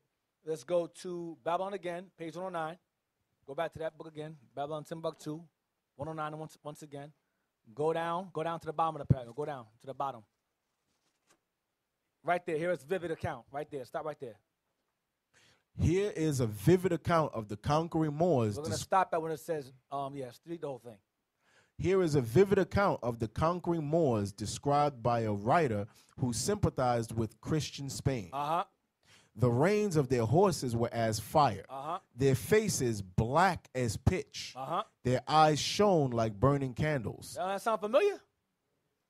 What that sound like? That's exactly what that sounds like. That's how the Moors looked. Go ahead. Their horses were swift as leopards, and the riders fiercer than a wolf in the sheepfold at night. This is an Edomite's description, by the way. He's saying that our eyes were shone like burning candles and our skin was black as pitch. Burnt in the furnace. Same exact thing. Go ahead. The noble Goths were broken in an hour. We broke them when we got over there. Go ahead. Quicker than tongue can tell. Oh, luckless Spain. Oh, y'all lost to these black folks. Y'all lost. Go back to Babylon again. Let me go back to Nature Knows the Color Line again, the Color Line book again. Go down. Right, stop, go to in fact, the bottom of the paragraph. In fact, if one goes by the description. In fact, if one goes by the description of white writers and painters. We just read one, the white writer. Watch what he says. The Moorish invaders were, on the whole, very black. Very black. So this is called cross-referencing. I ain't going to use one, but I'll use many books to say the same exact thing over and over again to reinforce what's being brought out. Go to page 115 in Babylon again. No, I want that. Yeah, page 115 in Babylon. Page 115. Right there, in order to satisfy. Now, bring out some history. During this time in 422, the last stronghold of the Moors was conquered. We were pushed out of Spain into an area called Grenada. The King Ferdinand and Queen Isabella conquered us. The last stronghold of Spain in 422, and they began to expel us. They began to expel many of us. Those who they wanted to keep around, they had to accept the white Jesus. They had to accept Christianity. That was the Inquisition, means the Spanish judgment. The judgment was kick all the Jews or Moors out who will not accept white Jesus.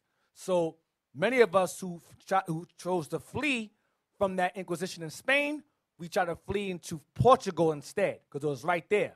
But the Portuguese king, being Edomites, cool with the Spanish king, said, I'm going to do what you guys are doing and kick them out my land as well. Read in order. In order to satisfy Queen Isabella of Spain, King Manuel of Portugal promulgated a royal decree expelling the Jews and Moors from his country in 1496. 4 years later. Go ahead. The Jews who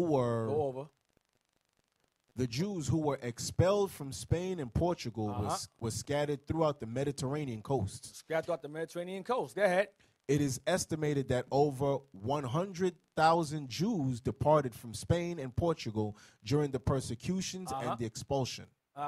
Some of the Jews went to Northern Europe, Italy, and Turkey, but most of them went to Muslim countries of Northern and Western Africa. See, we went back to Tunis again, Northern and Western Africa. Go ahead. These black Jews would naturally go to African countries, most of all. Why? Because of less persecution, and they could disguise themselves easily among blacks. That's why they went there. Go ahead. RHM. R.H.M. Elwes gives a graphic description of the Portuguese Jew, Baruch Spinoza. A middle-sized, good features, skin somewhat black. Stop. See what he says there? Skin somewhat black. What does that mean? But what does it mean when it says skin somewhat black? What is it saying somewhat? Who get raise your hand? I want to call out. It says skin somewhat black means what? Someone said it. Just raise your hand. Yeah, pass it to him. Meaning that they mixed when they went back into Africa. What was somewhat mean? So what's somewhat mean? What's it saying? What's somewhat saying? That you couldn't really tell where you was from, which. Go over. MSI, go ahead, MSI. They was light skinned. They got lighter. Not as dark as before. Remember it said black is cold. Remember that? Dark is night. They're saying somewhat black. Brown. Because they vary, because they start to mingle themselves. Remember, 700 years in Portugal, Spain, among the white folks. You're going to have admixture. You're going to have it. Read again. Middle size, good features. All right. No, middle size. Middle size, good features. Skin somewhat black. Black curly hair. Kept that.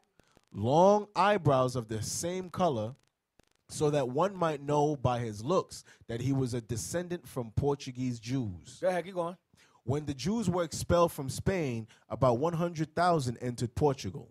They were permitted to enter under the condition that they would pay the poll tax. So when we were kicked out of Spain, entering Portugal, we were allowed to live there if we paid a certain tax. I'm sorry, read again.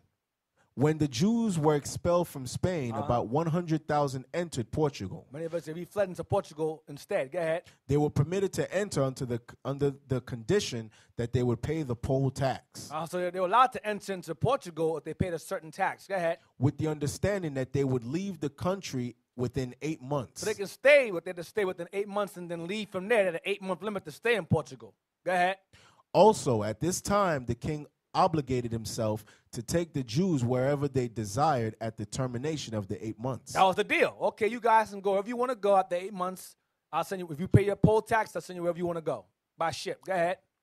When the time expired, many Jews were stranded because the king did not provide enough ships in time. In time of the 8 months. See how grimy Esau is? Go ahead. All the black Jews who were left behind were deprived of their freedom and sold into slavery. See what happened? Many of the first, that's why it says in that book, before the Mayflower, the first slave ships came from Europe.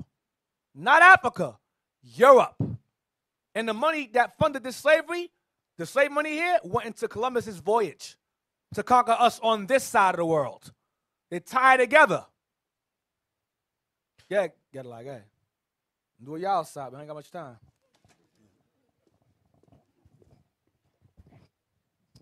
Then just a quick reference that now that you mentioned Christopher Columbus, at that same time, you notice it was 1496. Right. Christopher Columbus had just returned from the Dutch, which are Amalek. There was Amalek up there as well. He was looking for support to insure his ships, and that's how they were making a lot of money as well. So when he was going across, he was just making negotiations. Right, the trading. Right, they start the trade. They start the trade of the Atlantic slave. The Atlantic slave trade started with him. Right. The Dutch East India Company and all that stuff, they all tied together, all linked together. One happy slave-owning family. Page 117.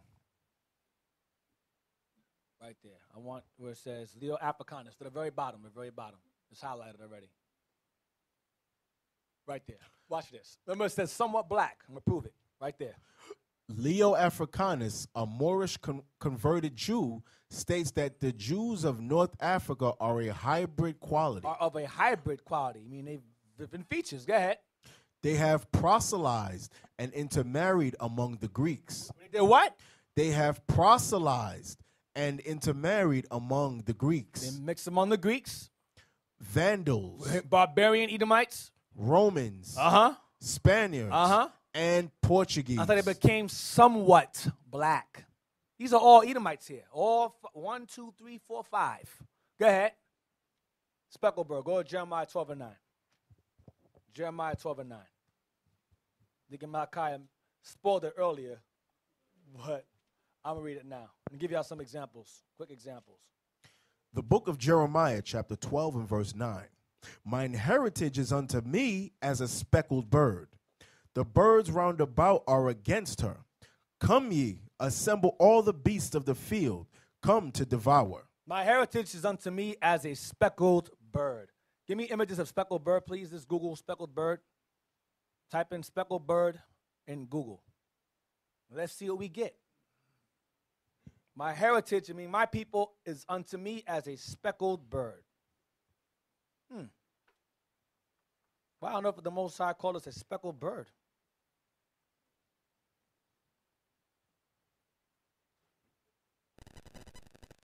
Look at this bird here, blown up. Look at this bird. These are all speckled birds.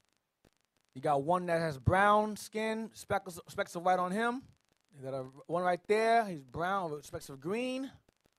One right there with the brown with specks of white. Another one, a green one with specks of green. These are speckled birds. These are birds of one primary color and different shades within it. Now go to speckle, please. I got to use the Strong's because Christians are using that now. Go to blue letter, please. Another language, I got to be deep now. I just do it the English. I got to be deep. There we go. I can't pronounce that. Sabwa, whatever. It says, this is a Hebrew word for speckled. It says colored, variegated, speckled. Look up variegated, please, in English. Variegated. V-A-R-I-E, gated. G-A-T-E-D. Let's see what it says. Go down. Variegated, exhibiting different colors, especially as irregular patches or streaks. Let's go down. It says many-colored, many-hued, polychromatic, very-colored, colorful, prismatic, rainbow, kaleidoscope. Go down, translations, click that. So give some more. Marked by variety. Diverse. Made varied. So Israel is a multicolored bird of different shades, which goes right to that precept, cake unturned. Some are dark on one side, some are lighter than others. Like them speckled birds. You have some light ones, you have some dark ones with specks of different colors. You understand? Israel is as a speckled bird. That's referring to the entire nation. My heritage is unto me as a speckled bird. All Israel is conquered. So we are speckled. We're different colors and shades now. Variegated. Go to page 129 in Babylon Timbuktu. Yeah. So during the Inquisition, when many of us fled from the Christianity, the forced Christianity conversion, many of us fled to different lands, and they sent Christianity cops against us, after us. Y'all laughing? Watch. I'm gonna show you. Page 129. The Inquisition even dispatched its inquisitorial agents. The Inquisition even dispatched its inquisitorial agents to the Canary Islands. That's where Israel fled to. Go ahead. Madeira, Guinea. That's where Israel was. India. You fled there. South America. You went over there. San Tome. You went there. And Angola, in order to search out secret Jews. Because our people said, we're Christians. We accept white Jesus now. We will flee and go somewhere else and keep Judaism. So they would send people to make sure wherever we fled to, we were keeping white Jesus. Go ahead. From 1561 to 1623, about 3,800 individuals were tried. Many of them were Christian Jews of San Tome Island. They were charged with maintaining Jewish principles. See? Go ahead. Cecil Roth wrote that the Christian Jews immigrated to the Portuguese colony of Angola in West Africa, where agents of the Inquisition were sent to hunt them out in 1626. Madness. Now get my pictures. Go to my pictures. I'm going to show you variegated. Go to my pictures. There's a movie that came out. There was two versions. You had a movie called Imitation of Life. Yeah, 1934 version and 1960 version. Her sister's name is Freddie Washington. This is a black woman. Freddie Washington. Go to the next image. That's her again. Freddie Washington. She said, I am black. I'm proud to be black. I don't hide it. I am proud to be black, she says. Both my parents is black. I'm proud. And she married a black man as well. She was heavily into her culture. She accepted it. Both my parents had European ancestry in them somewhere, she said, but she was black. Look at that right there. You never know a difference. Night and day. And that's two black women. Speckled bird. Go back. That's Freddie Washington. Go to pop star. Pop star parents. This is a pop star's parents. That's father and mother. That's a Jake man, obviously. Deny that, you retarded. It's a Jake man. And that's an Edomite woman right there. Go to the next image. That's the child right there. That's the father there. That's the wife there. That's the child right there. See? That's him younger. Go out. That's them when she was first born. That's her. I'm giving you a whole timeline. That's them younger, and that's them holding her, right? Go to the next one. That's them. That's him holding her right there. That's his daughter. It's a pop star named Halsey. She says that she's bipolar and she's bisexual. Mixed nuts. I'm telling you. That's her right now. That's her. Go to the next picture I have of her. You saw her father. Go to the next picture. That's her again. Go to the next picture. Not judged by appearance. Go to the next picture. Come on, man. Look at this. You saw her father. That's a black woman. Blue hair. You know, she's gone. Blue hair. I mean, she's finished. You know my thing. When I see blue hair, you just done. Speckled. Benjamin crazy. Speckled bird. I'm sorry. I love y'all, man. I love y'all. They crazy. Go to the next image. Go to what else I have? Logic. What else I have? Go to London. Go to that one. These all black Israelites. They saw her, they lose their mind. She said, I like you. They lose it. And she went, this girl here. Laura London. She's in the movie ATL. Sister, right? Go to the next one. Don't call, hey, those of you who know who this is, don't be calling out. Yeah, I know who that is. Shut up. Spoiling stuff. Damn. Jake, I'm out. Jake is messing things up, man. Go to the next one. Go to her parents. Those are her parents. Blow it up, please. That's daddy. I'm like daddy. And mommy on the right. That's not Jake at all. Come on out. So if you have heathens passing as Jake, you're gonna have Jake's what? Passing as heathens. This is common sense. It's not there with Israel. With Israelites, it's not there. Uh-oh, Ashley. And her, well, they say he's a black man. That's kind of hard to believe. Ashley. What's Ashley's nationality? Who knows? She's Elam. That's a Persian woman. A Tatiana Ali. A Persian woman. Father's East Indian Muslim from Trinidad. Go out. Sorry. Those of y'all got crushed on that. Got that a loss.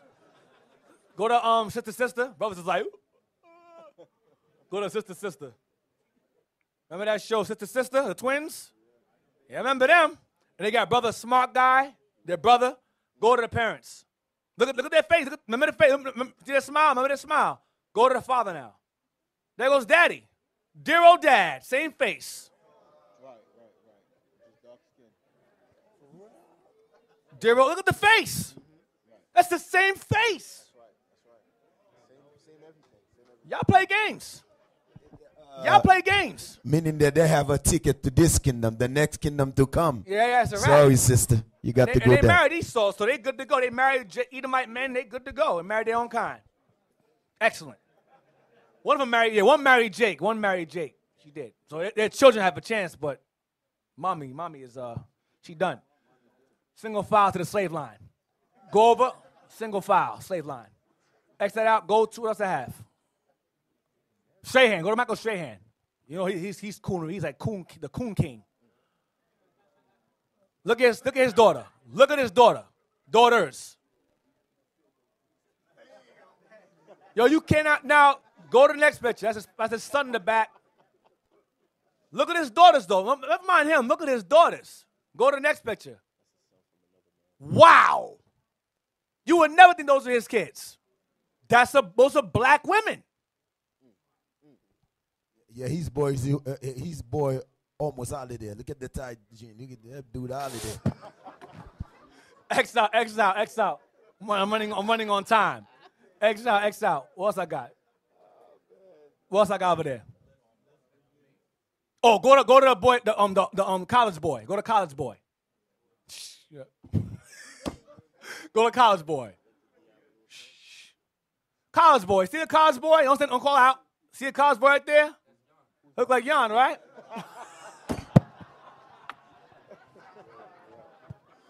Look like Young with a bigger fro, right? It's a black boy going to Yale, right? Some of y'all know that is. Who knows who that is? Don't call out. Who knows who that is? Who doesn't know who that is? Who knows who that is? Who doesn't know who that is? So black boy going to Harvard, right? You see that's a black boy going to Harvard. Black boy going to Harvard. Go and see what his father is. Let's go to see what his father is. Go to family. Oh, Mayor de Blasio. Oh, snap. Woo! That's his sister and that's his mama on the right. You never know. The nose, the lips full, hair woolly, still devil. Hey, and the thing about it, Deacon Aiton, is that these Israelites, they gonna accept him, right? They'll accept him. They're gonna say he Israel. He's yeah, they'll you know, accept if they don't know who his father is, they're gonna be like, yeah, he Israel. Yeah, they'll do it. You know. Go to Les Nubians. Go to them. Les Nubians. It's a pop soul group where they were. It's two sisters. Now, come on, that's Jake right there all the way. You can't deny that. They go in their African garb. For you Israelites out there, see, they accept their African culture, right? Go over. Come on now, Afro and everything. Dark skin, they dark. Wide nose, lips, everything. Go over, go next one. Next picture, they're older. She got locks. Look at that. A French father. They call themselves Afropeans. French father and Cameroonian mother. Cameroon mother, French father. Not Jake. Those of y'all got a crush. Single file line to the slave line. Like Bishop said, those are half. Yeah, that's tails are tears. These are tears. When we slept, the devil came in and dropped them tears. What I got next? Ball player. Oh my God, I got that. Don't call out. That's a black man. Black father. Black father. Blake Griffin. Go over next one. Is he? Oh, he's Levi. Okay, Levi. Boom. He got a pen, but he's Levi. There you go. You got some pale amongst y'all. Pale. Behold the pale horse. Listen, pale man. Levi horse. Listen. He ain't coming around me with that looking like that, man. Well, go to Sidney Poitier. Click him. We must all look like him to be Jake. We must all be him to be Jake. Sidney Poitier. Let's see how his daughter looks. Sidney Poitier, his daughter, Sidney Poitier. I guess she failed the test. Her hair is fine and her skin is lighter. I guess she ain't Jake. Go to the next one. Go to what I want. The other one I'll call up. What do you call it before? Cash Warren. This is Cash Warren. I want that. This is what's her name's husband? What's the actress's name? She was in Fantastic Four. Jessica Alba. This is her husband. So they would say, see, he's a gook. He's Hispanic. They're not Israel. He's Hispanic because he look like he's Hispanic. Go out. Go to his father, please. Go to the other. Go to the image right there. The next one. No, they're right there. That's daddy. Go to the next. Go to the first image. That's him older. Go to the first image. Them side by side. When he's younger. That's his father younger. Yeah, he's in the. You can see as his dad. His eyes, the same exact eyes. It's just the nose and stuff is different. Yeah. That's his father. Fro and all. Go to the Last Dragon, please. You know him. Got the glow. We got the glow. The Last Dragon. Tamik Gilirano. Whatever, man. You remember him? Barry Gordy, man. I'm the master. No, you the slave. His father's Italian. So sure enough, really was the master, because he's Jake. And he gets to fail. What else I got? Jennifer, go to her. Remember the movie Flashdance, old movie? Click that first. You've seen Book of Eli. She's the blind woman. The blind sister. Black father, Irish mother. That's Jake. Go to the next image. That's her younger, this is her older. She's in Book of Eli. She was lecturer's or whatever her name. Mother. The blind woman, that's her. You can see her right there clearer. That's a black woman. That's all I want. No, calm down, brothers. Calm down. Brothers say, whoa, snap. See, I claim they're in the kingdom. Yeah. You ain't claiming nothing now. Go to In the kingdom, she not gonna look like that. She gonna show her if she. They gonna change. This is gonna change. They're not gonna look like that. Ain't gonna be no weave, No more speckles. none No of more that speckles. crap, man. Yeah, Go because, to because brother wanna follow after their lust, and the kingdom ain't gonna be nothing. Right. Just gonna be. go to more white. Go to my articles. I'm just gonna touch them real fast. More whites dying. That's exactly what it says. I'm not being mean.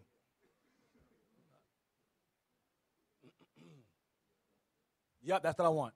Read what it says. Europe needs many more babies to avert a population disaster. Quiet down, pay attention. Europe needs many more babies to avert a population disaster, right? Because the doctrine is that the white man came to the Americas and raped all the Native American women, right? We call that and made all these white babies. Scroll down, please. There's a depopulation of whites. They're basically dying off. They're not producing enough for themselves. It says Spain has one of the lowest fertility rates in the EU, with an average of 1.27 children born every woman of childbearing age. They have the lowest fertility rate. This is referring to the men, the males. They call them Western men. So the Spaniards have a low fertility rate. So how are they super penis in the 1400s? And yet they're weak as hell now. The Most High says nothing new under the sun. If they had weak fertility now, they had weak fertility then. Like, for example, when Israel was in Egypt, we were being afflicted. The more they hurt us, the more we had kids. They gave us crack, dope, heroin, cocaine. We still had babies, crack babies and all. Grew up just fine. Spermicide and the soda, still had babies. Trust me, I know. I drank them on purpose. I hate the kids. They don't work. It don't work. So I'm telling you that again. I'm telling you, that's in the world. In the world, I hate the kids. But I'm just being honest. In the world, we drank them on purpose. And it didn't work. But I'm showing you that Edom, Esau, they have low fertility. Spain, particular. Portugal as well, low fertility. Go down. Italy as well, low fertility. Ukraine, low fertility. All these people conquered the Native Americans. Portugal, Italy, Spain, they conquered them. Germany also, and they have low fertility. So how are they able to go through all these countries where everyone was mostly dark natives and just mingle them all around? It's a lie. That's what it is. You go to, I have three articles. You have the Time Magazine one. This is, what's this one? The Guardian, and you have Daily Mail. It's called America's Dying Whites, the dailymail.com, saying the exact same thing. How old is this article? Go up. How old is this article? What year? What's the year it's dated? 2016, I think it says.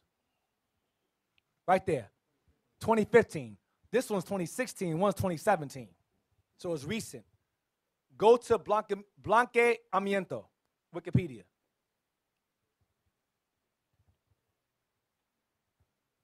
This is when Esau decided, okay, there's too many blacks in the Central and South Americas. We're going to send some whites up in there and white them up.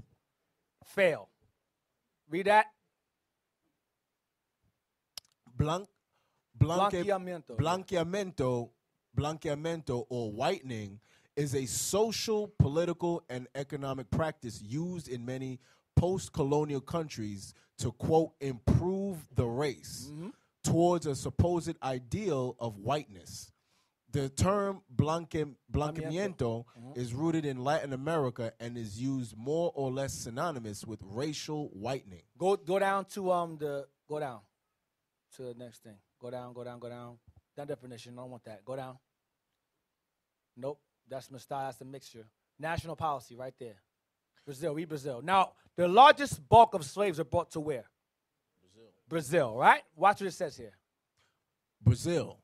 Blanqueamiento in Portuguese was circulated in national policy throughout Brazil in the late 19th and early 20th century. Remember, the Portuguese have low fertility rates. That's listed, as well as Spain. Go ahead. Blanqueamiento policies emerged in the aftermath of the abolition era and in the beginning of Brazil's first republic from 1888 to 1889 in order to dissolve the black race. Because there was a majority, 80% black over there. Go ahead. Brazil executed public measures to increase European immigration, where more than 1 million Europeans arrived in Sao Paulo between 1890 and 1914. Now, what's 1 million versus double, triple that? Go ahead. The state and federal government funded and subsidized immigrant travels, where immigrants arrived from Portugal, Spain, Italy, Russia, Germany, Austria, France, and the Netherlands. All low fertility people. Go ahead.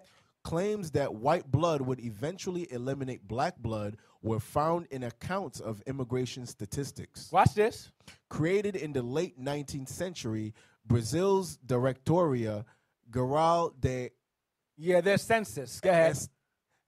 Has conducted demographic censuses and managed to measure the progress of whitening as successful in Brazil. So they said they were successful in whitening Brazil, right? Go down to Cuba.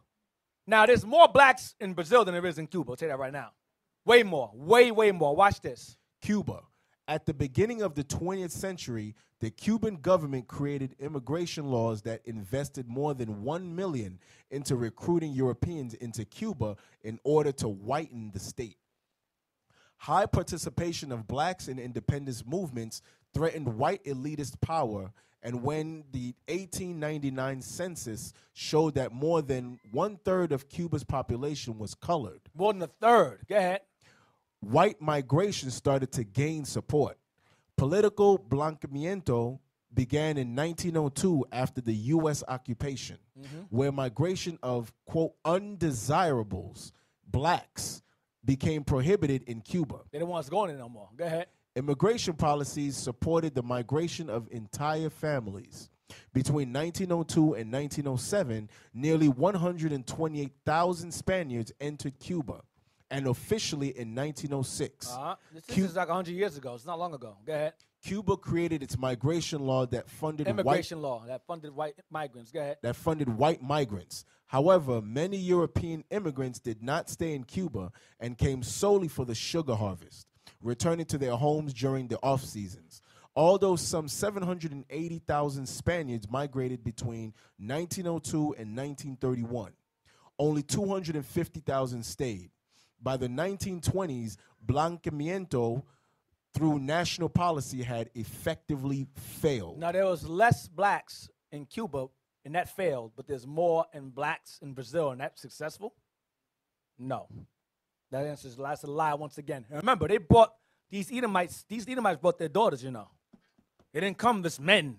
They brought their families too. And the men got them women. I assure you, Brazilian men got the women over there also. Let's go to, real quick, you think it's strange that that one. You think it's strange article I sent you. You got it up? I want that one right there. Now, this is a excerpt from a book. She says, you think it's strange that I can love an Indian, Native men, white women, and marriage in the Indian service. Now, remember last time I taught, I went into how you had HSBCUs, what you call them?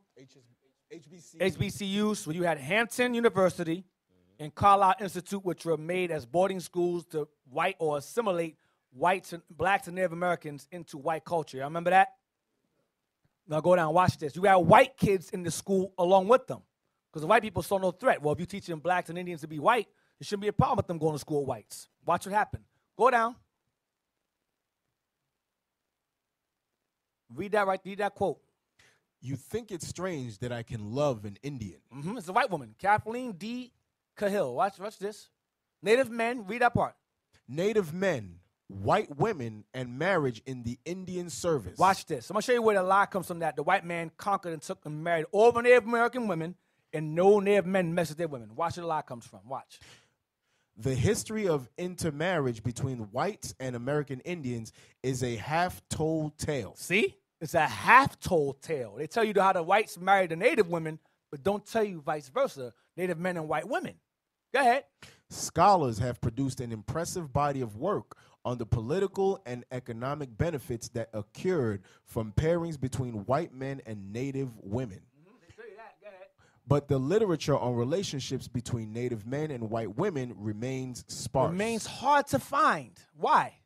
Studies focusing on unions between white men and Native women are often situated on frontiers where whites accepted the relationships, if sometimes grudgingly, particularly when the couples remain outside of white society. Because they remained amongst white society, they would kill the parents and the child. Go ahead. Relationships between white women and Indian men, by contrast, were more deeply interwoven into the fabric of white society. Meaning hidden. Watch this. Because of white women's symbolic importance as the moral center of American civilization. Damn. Because of white woman's symbolic importance as the moral center of American civilization.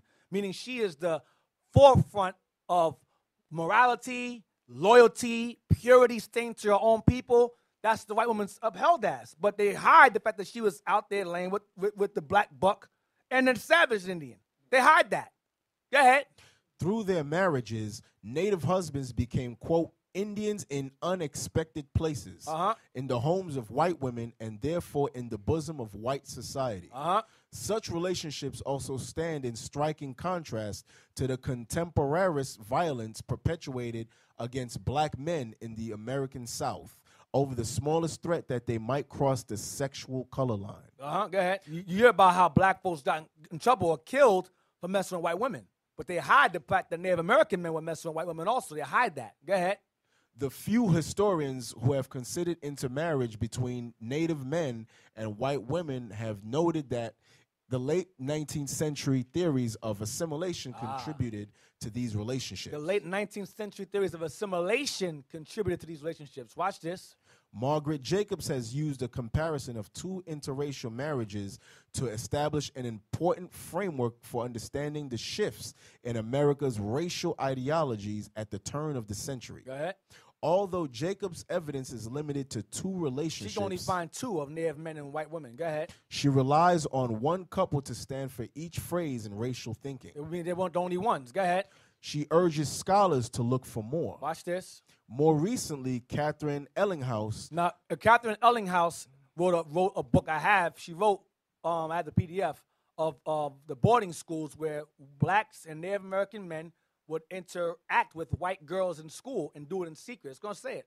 Go ahead. More recently, Catherine Ellinghaus has uncovered evidence of such couples. Of the couples. Go ahead. Focusing primarily on male students who attended the Eastern Off-Reservation boarding schools of Hampton, Virginia, and Carlisle Institute, Pennsylvania. She recognizes that the school's curricula encouraged the marriage because the blacks and Negro men, Native American men were already being white, black and viento in their brains. They're being whitened in their minds. So they didn't see a problem with the blacks and whites in these schools messing with white girls as long as they had that white mindset. So you had instances where natives and black men were messing and marrying around with white women. That's why I mentioned earlier when they shipped those immigrants from Germany and Poland and all that to Brazil and in Cuba, you have natives, black men up in there laying with them women, with the daughters. You understand what I'm saying? If it happened here, it happened everywhere else. And these white folks did not go through our land being infertile, mingling all our women up with babies. No, that's not what happened. The Most High said, not a man amongst them. Go to, I ain't got much time. Go to Hosea 7:8. The book of Hosea, chapter 7, verse 8. Ephraim, he had mixed himself among the people. We did it during the Assyrians. We did it during Babylon, during the Greeks, Rome. We did it all over. In Spain, we did it. Spain, all of that. Go ahead. Ephraim is a cake not turned. Ephraim is a cake not turned. They're dark on one side and white on the other. They're speckled. That's all I want. That's all I want. It goes right back to Jeremiah 12:9. Go to, real quick, Willie Lynch, page 8 and 9. That's good. Right there, I have outlined. I have outlined a number of differences among the slaves. Among the black folks, go ahead. And I take these differences and make them bigger. Mm-hmm. I use fear, distrust, and envy for control purposes. Go down. These methods have worked on my modest plantation in the West Indies, and it will work throughout the South. Go down, hold on. Right there. Start from on top of my list.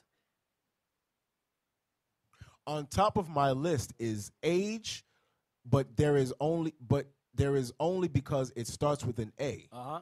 The second is color. Color. I'm gonna divide them through color. Go ahead. Or shade. Because you have Israelites doing the same thing. If they're not a certain shade or color, you're not Israel. Same Willie Lynch mindset. Go ahead. The second is color or shade. Uh-huh. There is intelligence, size, sex, size plantations, status on plantation. They create taskmasters. Go ahead.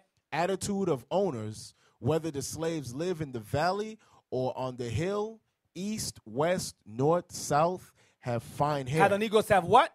Have fine The hair. slave has fine hair. Go ahead. Coarse hair. Or coarse hair. I'm going to divide them through these things. Make them hate each other. Cause divisions. That's why you have Israelites with the Willie Lynch syndrome. That's what this is. Go over. Go over to the next page. 9.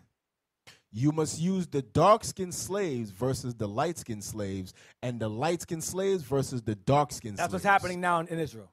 It's Willie Lynch syndrome all over again. It's the same thing. Give me Jeremiah. No, I don't want that. Give me real quick Afro-German. I have time. I'm going to do it real fast. Give me Afro-German. Wikipedia.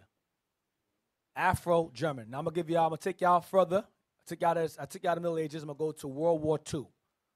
World War II, you had Jakes that were shipped over, because Germans had slaves also. They tried to hide that. Go down. I want where it says the first. Go down. Go down. Go down. It's very short, so I'm going to go to it anyway. Right there, the first Africans. Read that. 1600s to 1800s. Read that. African and German interaction, 1600 to late 1800s. Uh-huh. The first Africans in Germany were brought as household servants. Slaves. Around the 17th century. Uh-huh. During the 1720s, Ghana-born Antoine Wilhelm Almo was sponsored by a German duke to become the first African to attend a European university. After completing his studies, he taught and wrote in philosophy. Later, Africans were brought as slaves from the western coast of Africa. See that? Always from the west coast. That's where the majority of Israel was. Go ahead. Where a number of German estates were established. Germans took over there too. Go ahead. Primarily on the Gold Coast. After King Frederick Wilhelm I of Prussia sold his Ghana Fredericksburg estates in Africa in 1717, from which up to 30,000 people had been sold to the Dutch East India Company. That's Columbus's connection. Go ahead. The new owners were bound by contract to send, quote, 12 Negro boys, 6 of them decorated with golden chains. Brought us his gifts. Decorated golden chains. Go ahead. To the king. The enslaved children were brought to Potsdam and Berlin. Jump down to the Afro-German sterilization. Go down. I'm going to find it. Interracial, stop. Go up. Interracial, right there. Couples. Interracial couples in the colonies were subjected to strong pressure in a campaign against miscegenation. Miscegenation. Against mixing. Go ahead. Racial mixing. Which included invalidation of marriages, declaring the mixed-race children illegitimate. Bastards. And stripping them of German citizenship. Go down. Right there. Afro-Germans. Remember, they were brought to Berlin. Afro-Germans in Germany were socially isolated. Afro-Germans in Germany were socially isolated and forbidden to have sexual relations and marriages with Aryans by the racial laws. With German women. Go ahead. In continued discrimination directed at the so-called Rhineland bastards. That's us. Go ahead. Nazi officials subjected some 500 Afro-German children in the Rhineland to forced sterilization. That's eugenics program. Forced sterilization. That's the eugenics program. Go ahead. Blacks were considered enemies of the race-based state, along with Jews and Gypsies. And Romanians. Go ahead. The Nazis originally sought to rid the German state of Jews and Romani by means of deportation and later extermination, while Afro-Germans were to be segregated and eventually exterminated through compulsory sterilization. Eugenics. That's where Margaret Sanger got it from. Go down to since end of World War II, right there. End of adulthood. The end of World War II brought Allied occupation forces into Germany. United States, British, and French forces included numerous soldiers of African American, Judah, Afro-Caribbean, Benjamin, Levi, or African descent. West Coast. Go ahead. And some of them fathered children with ethnic German women. At the time, the armed forces generally had non-fraternization rules and discouraged interracial marriages. Most single ethnic German mothers kept their brown babies, but thousands were adopted by American families. They took the children from these couples. Go ahead. And grew up in the United States. Often they did not learn their full ancestry until reaching adulthood. So they were stolen from their parents and put in adoption agencies and adopted in the Americas. Go that right there until the end of the Cold War? Until the end of the Cold War, the United States kept more than 100,000 U.S. soldiers stationed on German soil. These men established their lives in Germany. They often brought families with them or founded new ones with ethnic German wives and children. The federal government of West Germany pursued a policy of isolating or removing from Germany those children that it described as, quote, mixed-race Negro children. So you had children, we had children with Germans. Those children were different shades. They weren't dark. I think I'm not sure she's one of them, but you get the point. Now, let's go to, real fast, go to Jeremiah 48:11. The book of Jeremiah, chapter 48, verse 11. Moab hath been at ease from his youth. Moab had been at ease from his youth. Watch this. And he had settled on his lees. Lees means is what you leave in wine. Lees is when wine is left alone for a long, long time. It's aged and it has lees. It's a yeast, giving it a stronger taste. Go ahead. And hath not been emptied from vessel to vessel. And Moab has not been emptied so much as from vessel to vessel. Watch this. Neither hath he gone into captivity. Or have been emptied from vessel to vessel, meaning from captivity after captivity after captivity. Moab didn't go through that. Go ahead. Therefore his taste remained in him. Therefore Moab's taste still remains in him. Meaning you have the real ones. You have the Vietnamese, you have the Cambodians, you have the Mongolians. They had their taste in them. You have the Esau puts in the forefront the ones that were conquered, the white ones. But for the most part, they maintained their dark features. Moab. So he's saying Israel, read again. Therefore his taste remained in him. His taste or flavor remained in him. Go ahead. And his scent is not changed. And his scent is not changed. So have we been empty from vessel to vessel? So what does it saying about us? That our taste is not the same. That we're going to vary. Like you take orange juice and you have apple juice and you pour some of that orange juice into the apple juice, it's not going to be fully apple juice. It's going to be mixed around. You'll taste a bit of the apple juice, but it's still mingled with the orange. You understand what I'm saying? So Israel, likewise, it says, therefore his taste remained in him and his scent is not changed. Israel, our taste remains in us to an extent, because the Most High says, for the most part, Israel is a dark nation. But amongst us, you'll have mixtures. You understand? You'll have us looking diverse, because we've been empty from vessel to vessel, captivity to captivity. So we're going to vary in features. You understand? That's why Christ is judged not by appearance. All right, so give me Ecclesiastes 3:24. I'm going to end it on that. Ecclesiastes 3:24 and 25. The book of Ecclesiastes, chapter 3, verse 24.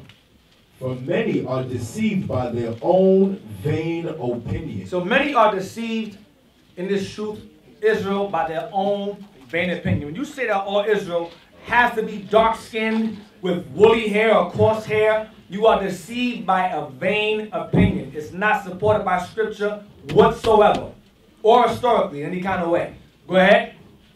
And an evil suspicion had overthrown their judgment. The evil suspicion is to say that the Native Americans are from the Bering Strait, or people who are light-skinned or have fine hair are heathens. That's an evil suspicion. It's not biblical at all. Go ahead. Without eyes thou shalt want light. Without understanding you shall lack understanding. Without eyes or spiritual eyes in this Bible, you will lack understanding. Go to 5:12, and that's it. The book of Sirach, chapter 5 and verse 12. If thou hast understanding, answer thy neighbor. If you have understanding in the Bible, give an answer. Go ahead. If not, if you don't, lay thy hand upon thy mouth. Shut up. Shut the hell up. You're not making no sense. Provide evidence that Israel remained dark till now. Show us. You can't. I just gave numerous examples that we're not the same. We're from real dark to real light. To damn. Dark to like pale, like wow, that's Jake. Some of y'all was like, wow, those are our parents? Yes, those are our parents. All right, so I'm going to end it on that.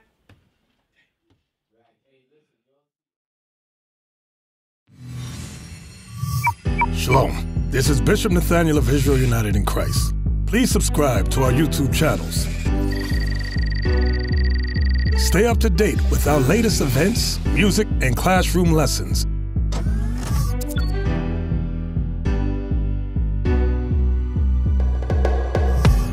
IUIC plans to continue visiting different countries where this gospel has not been preached before. IUIC needs your help in pushing this truth.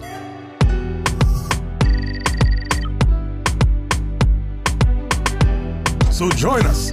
Subscribe to our Instagram, Facebook, Twitter, and podcasts, and stay up to date with us.